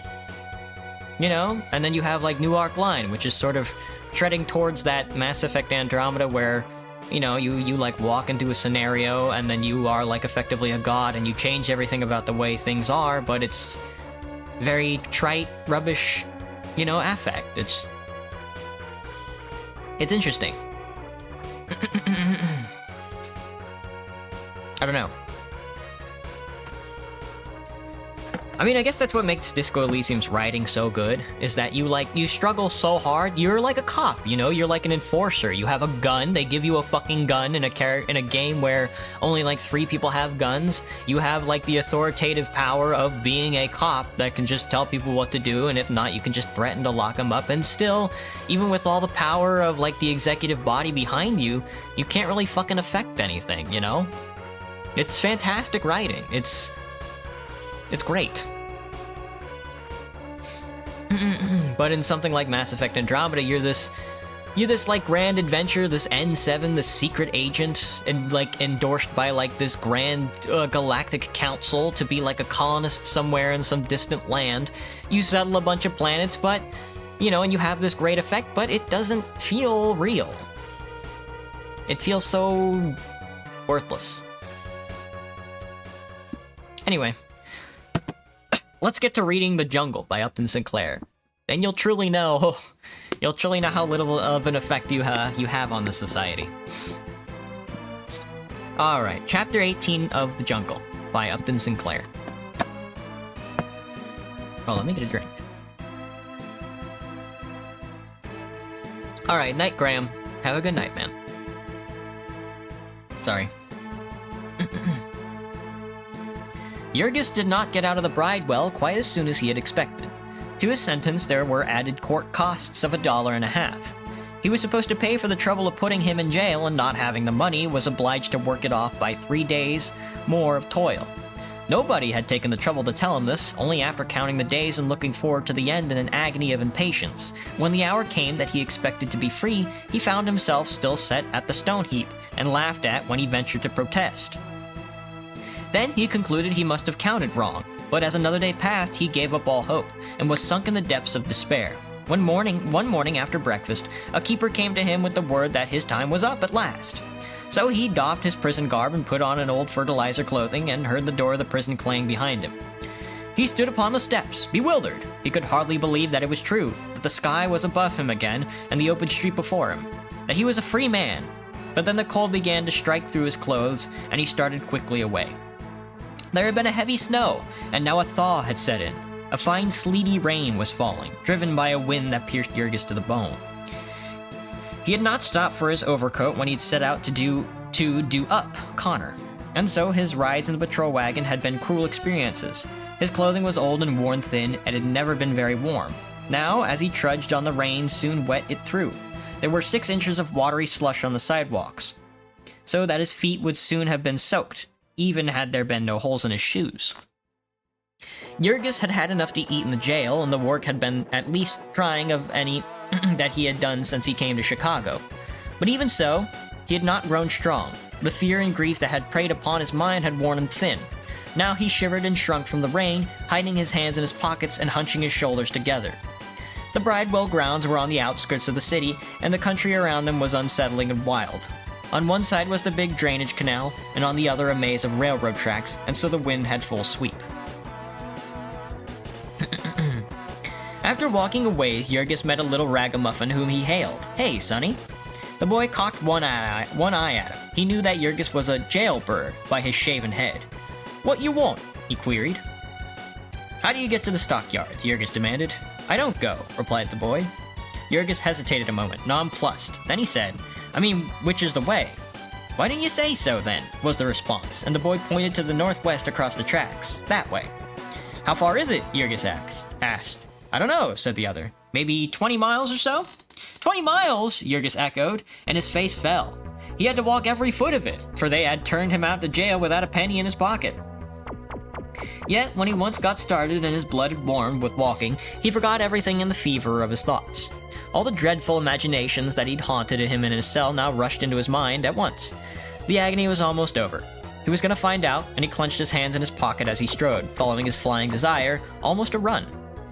Ona, the baby, the family, the house. He would know the truth about them all, and he was coming to the rescue. He was free again. His hands were his own, and he could help them. He could do battle for them against the world. For an hour or so he walked thus, and then he began to look about him. He seemed to be leaving the city altogether. The street was turning into a country road leading out to the westward. There were snow-covered fields on either side of him. Soon he met a farmer driving a 2-horse wagon loaded with straw, and he stopped him. "Is this the way to the stockyards?" he asked. A farmer scratched his head. "I don't know just where they be," he said, "but they're in the city somewhere, and you're going dead away from it now." Jurgis looked dazed. "I was told it was this way," he said. "Who told you?" "A boy." "Well, maybe he was playing a joke on you. The best thing you can do is go back, and when you get to town, ask a policeman. It'd take you in, only I've come a long way and I'm loaded heavy. Get up." So Jurgis turned and followed. Toward the end of the morning, he began to see Chicago again. Past endless blocks of 2-story shanties, he walked, along wooden sidewalks and unpaved pathways treacherous with deep slush holes. Every few blocks, there would be a railroad crossing on the level with the sidewalk. A death trap for the unwary, long freight trains would be passing. The cars clanking and crashing together, and Jurgis would pace about waiting, burning up with a fever of impatience. Occasionally, the cars would stop for some minutes, and wagons and streetcars would crowd together waiting. The drivers swearing at each other, hiding beneath umbrellas out of the rain. Such times Jurgis would dodge under the gates and run across the tracks and between the cars, taking his life into his hands. He crossed a long bridge over a river frozen solid and covered with slush. Not even on the riverbank was the snow white. The rain which fell was a diluted solution of smoke, and Jurgis's hands and face were streaked with black. Then he came into the business part of the city, where the streets were sewers of inky blackness, with horses slipping and plunging and women and children flying across in panic-stricken droves. These streets were huge cannons formed by towering black buildings, echoing with the clang of car gongs and the shouts of drivers. The people who swarmed in them were as busy as ants, all hurriedly, breathlessly, never stopping to look at anything or at each other. The solitary trampish-looking foreigner, with water-soaked clothing and haggard face and anxious eyes, was as much alone as he hurried past them, as much unheeded and as lost as if he had been 1,000 miles deep in the wilderness. A policeman gave him his directions and told him that he had 5 miles to go. He came again to the slum district in the avenues of saloons and cheap stores, with long, dingy red factory buildings and coal yards and railroad tracks. And then Jurgis lifted up his head and began to sniff the air like a startled animal. Scenting the far-off odor of home, it was late afternoon then, and he was hungry, but the dinner invitations hung out of the saloons were not for him. So he came at last to the stockyards, to the black volcanoes of smoke and the lowering cattle and the stench. Then, seeing a crowded car, his impatience got the better of him, and he jumped aboard, hiding behind another man, unnoticed by the conductor. In 10 minutes more, he had reached his street and home. He was half running as he came round the corner. There was the house, at any rate, and then suddenly he stopped and stared. What was the matter with the house? Jurgis looked twice, bewildered. Then he glanced at the house next door, and then the one beyond, then at the saloon on the corner. Yeah, this was the right place, quite certainly. He had not made any mistake, but the house was a different color. He came a couple of steps near. Yes, it had been gray now, and it was yellow. The trimmings around the windows had been red, and now they were all green. It was all newly painted. How strange it must have seemed. Jurgis went closer, but keeping on the other side of the street, a sudden and horrible spasm of fear had come over him. His knees were shaking beneath him, and his mind was in a whirl. New paint on the house, new weatherboards, where the old began to rut off, and the aged had got after them. New shingles over the hole in the roof, too. The hole that had for 6 months been the bane of his soul.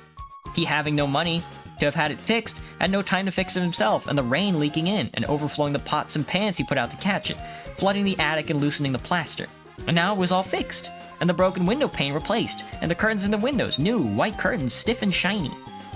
Then suddenly the front door opened. Jurgis stood, his chest heaving as he struggled to catch his breath. A boy came out, a stranger to him, a big, fat, rosy-cheeked youngster, such as he had never seen in his home before.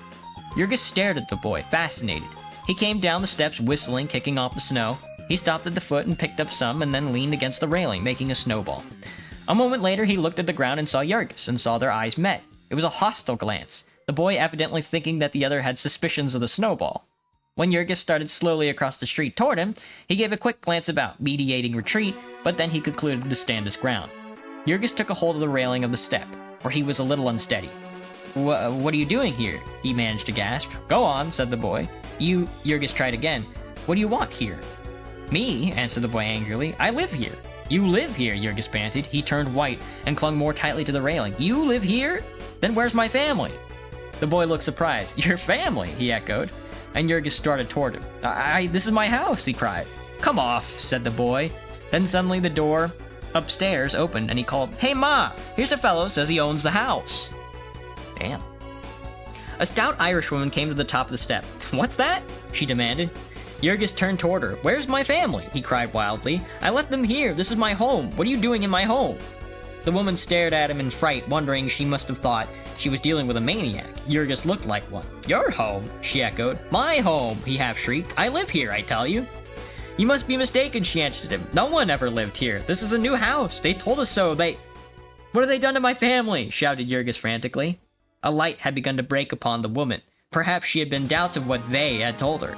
I don't know where your family is, she said. I bought the house only 3 days ago, and there was nobody here, and they told me it's all new. Do you really mean you had ever rented it? Rented it? Panted Jurgis. I bought it. I paid for it. I own it. And by God. Can't you tell me where my people went?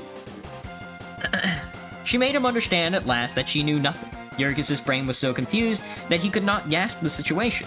It was as if his family had been wiped out of existence, as if they were proving to be a dream people, who had never existed at all. He was quite lost, but then suddenly he thought of grandmother Majiskian, who lived in the next block. She would know. He turned and started at a run. Grandmother Majiskian came to the door herself. She cried out when she saw Jurgis, wild-eyed and shaking. Yes, she could tell him. The family had moved. They had not been able to pay the rent, and they had been turned out into the snow. The house had been repainted and sold again the next week. No, she had not heard how they were, but she could tell him they were gone back to Annaline Juknian, with whom they had stayed when they first came to the yards. Wouldn't Jurgis come in and rest? It was certainly too bad, if only he had not gotten into jail. Sorry, let me get a drink. And so, Jurgis turned and staggered away. He did not go very far. Round the corner he gave out completely and sat down on the steps of a saloon and hid his face in his hands, shook all over with dry, racking sobs. Their home! They'd lost it! Grief, despair, rage overwhelmed them. What was my imagination of a thing to this heartbreaking, crushing reality of it, to the sight of strange people living in his house, hanging their curtains in his windows, staring at him with hostile eyes? It was monstrous. It was unthinkable. They could not do it. It could not be true. Only think what he had suffered for that house, what miseries they had all suffered for it, the price they had paid for it. The whole long agony came back to him. Their sacrifices in the beginning, their $300 that they had scraped together, all they owned in the world, all that stood between them and starvation, and then their toil, month by month, to get together with $12 and the interest as well, and now when the taxes, and other charges and the repairs and whatnot. Why, they had put their very souls into their payments on that house. They had paid for it with their sweat and tears. Yes, more. With their very lifeblood. D.D. Antinous had died of the struggle to earn that money. He would not have been alive and strong today if he had not had to work in Durham's dark cellars to earn his share. And Ona, too, had given her health and strength to pay for it. She was wrecked and ruined because of it, and so was he, who had been a big, strong man 3 years ago and now sat here shivering, broken, cowed, weeping like a hysterical child. They had cast their all into the fight, and they had lost it. They had lost. All that they had paid was gone, every cent of it, and their house was gone. They were back where they had started from, flung out into the cold to starve and freeze.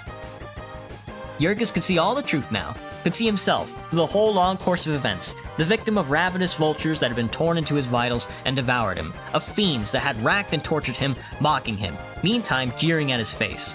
Ah, God, the horror of it, the monstrous, hideous, demonic wickedness of it. He and his family, helpless women and children, struggling to live, ignorant and defenseless and forlorn as they were, and the enemies that had been lurking for them, crouching upon their trail and thirsting for their blood.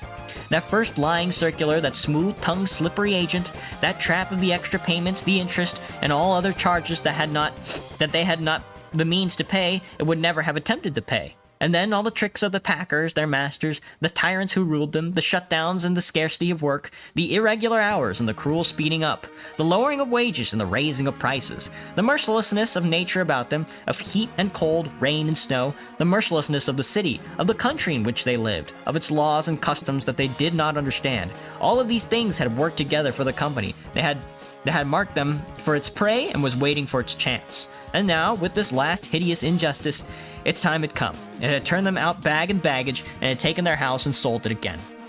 And they could do nothing. They were tied, hand and foot. The law was against them. The whole machinery of society was at their oppressor's command. If Jurgis so much as raised a hand against them, back he would go into that wild beast pen from which he had escaped. To get up and go away was to give up, to acknowledge defeat, to leave the strange family in possession, and Jurgis might have sat shivering in the rain for hours before he could do that, had it not been for the thought of his family. It might be that he had worse things yet to learn, and so he got to his feet and started away, walking on wearily, half-dazed.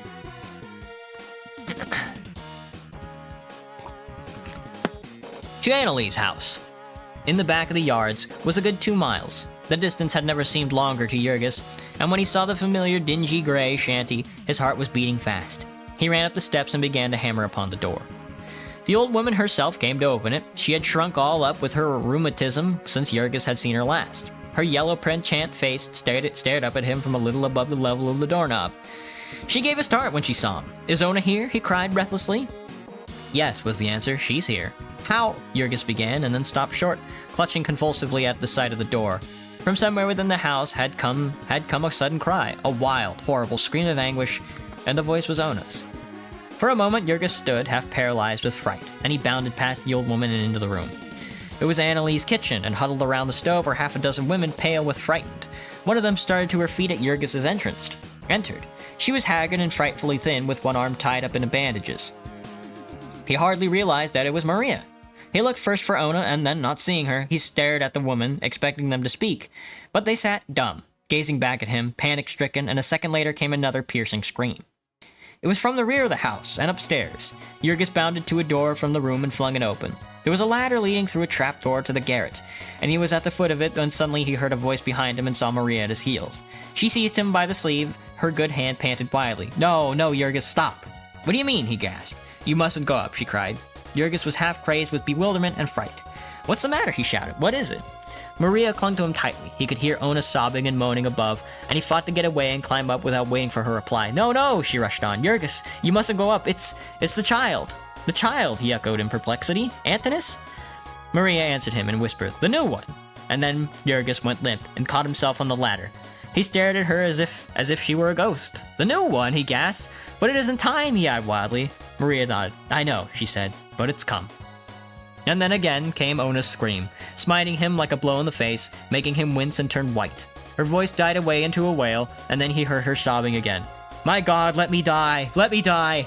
And Maria flung her arms about him, crying, "Come out, come away." She dragged him back into the kitchen, half carrying him, where he had gone all to pieces. It was as if the pillars of his soul had fallen in. He was blasted with horror. In the room, he sank into a chair, trembling like a leaf, Maria still holding him, and the woman staring at him in dumb, helpless fright. And then again, Ona cried out. He could hear it nearly as plainly here, and he staggered to his feet. How long has this been going on? He panted. Not very long, Maria answered. And then, at a signal from Annalie, she rushed on. You go away, Jurgis. You can't help. Go away and come back later. It's all right. It's... Who's with her? Jurgis demanded. And then, seeing Maria hesitating, he cried again, Who's with her? She's all right, she answered. Elzbietta's with her. But the doctor, he panted. Someone who knows. He seized Maria by the arm. She trembled, then her voice sank beneath a whisper as she replied, We have no money. Then, frightened at the look on his face, she exclaimed, It's all right, Jurgis. You don't understand. Go away, go away. Ah, if only you'd waited. Above her protest, Jurgis heard Ona again. He was almost out of his mind. It was all new to him, raw and horrible. It had fallen upon him like a lightning strike. When little Antinous was born, he had been at work, and he had known nothing about it until it was over. And now he was not to be controlled. The frightened women were at their wits' end. One after another, they tried to reason with him, to make him understand that this was the lot of women. In the end, they half drove him out into the rain, where he began to pace up and down barehanded and frantic. Because he could hear Ona from the street, he would first go away to escape the sounds and then come back because he could not help it. At the end of a quarter of an hour, he rushed up the steps again, and for fear that he would break in the door, they had to open it and let him in. There was no arguing with him. They could not tell him that all was going well. How could they know? He cried. Why? She was dying. She was being torn to pieces. Listen to her. Listen. Why, it was monstrous. It could not be allowed. There must be some help for it. Had they tried to get a doctor, they might pay him afterwards. They could promise. We couldn't promise, Jurgis, protested Maria. We have no money. We have scarcely been able to keep alive. But I can work, Jurgis exclaimed. I can earn money. Yes, she answered.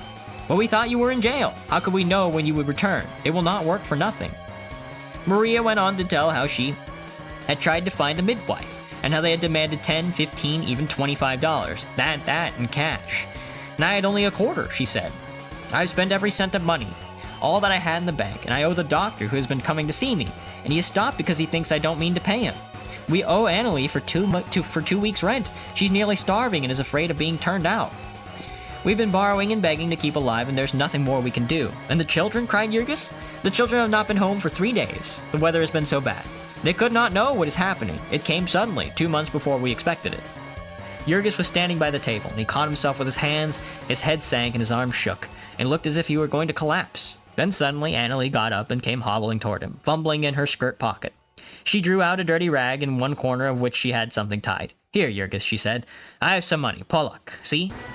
She unwrapped it and counted it 34 cents. You go now, she said, and try to get somebody yourself, and maybe the rest can help. Give them some money, you.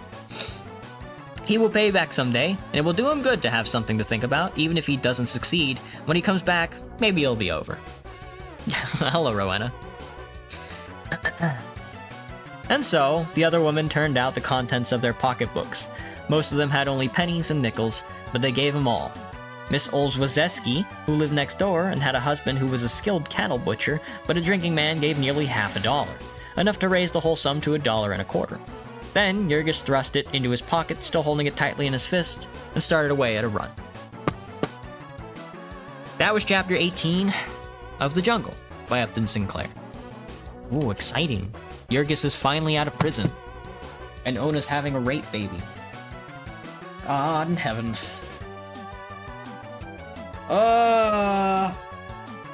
Jesus, dude. Stretching. Man. What a hellish nightmare. Were it? Were the society of the 18th, 19th, and 20th centuries so different? Things would look so. I mean, if you listen to if you read The Jungle and you're like, this is such an unfamiliar alien land, you might be the problem. All right, guys, I'm gonna take off. See ya. What was I playing earlier? New Arc-Lion. I hope everybody has a good night. I'm gonna go grab some dinner. And I will see everybody tomorrow morning, I think? Yeah, tomorrow morning for... Oh, TF2. Exciting. I've been craving some Turbine, some attack defend, not attack defend, control point? I don't remember what the... TC? No, not Turbine. TC Hydro. That's right. A little TC Hydro on the brain. I hope everybody has a good night. I'll catch you all tomorrow. Bye-bye, Johnny.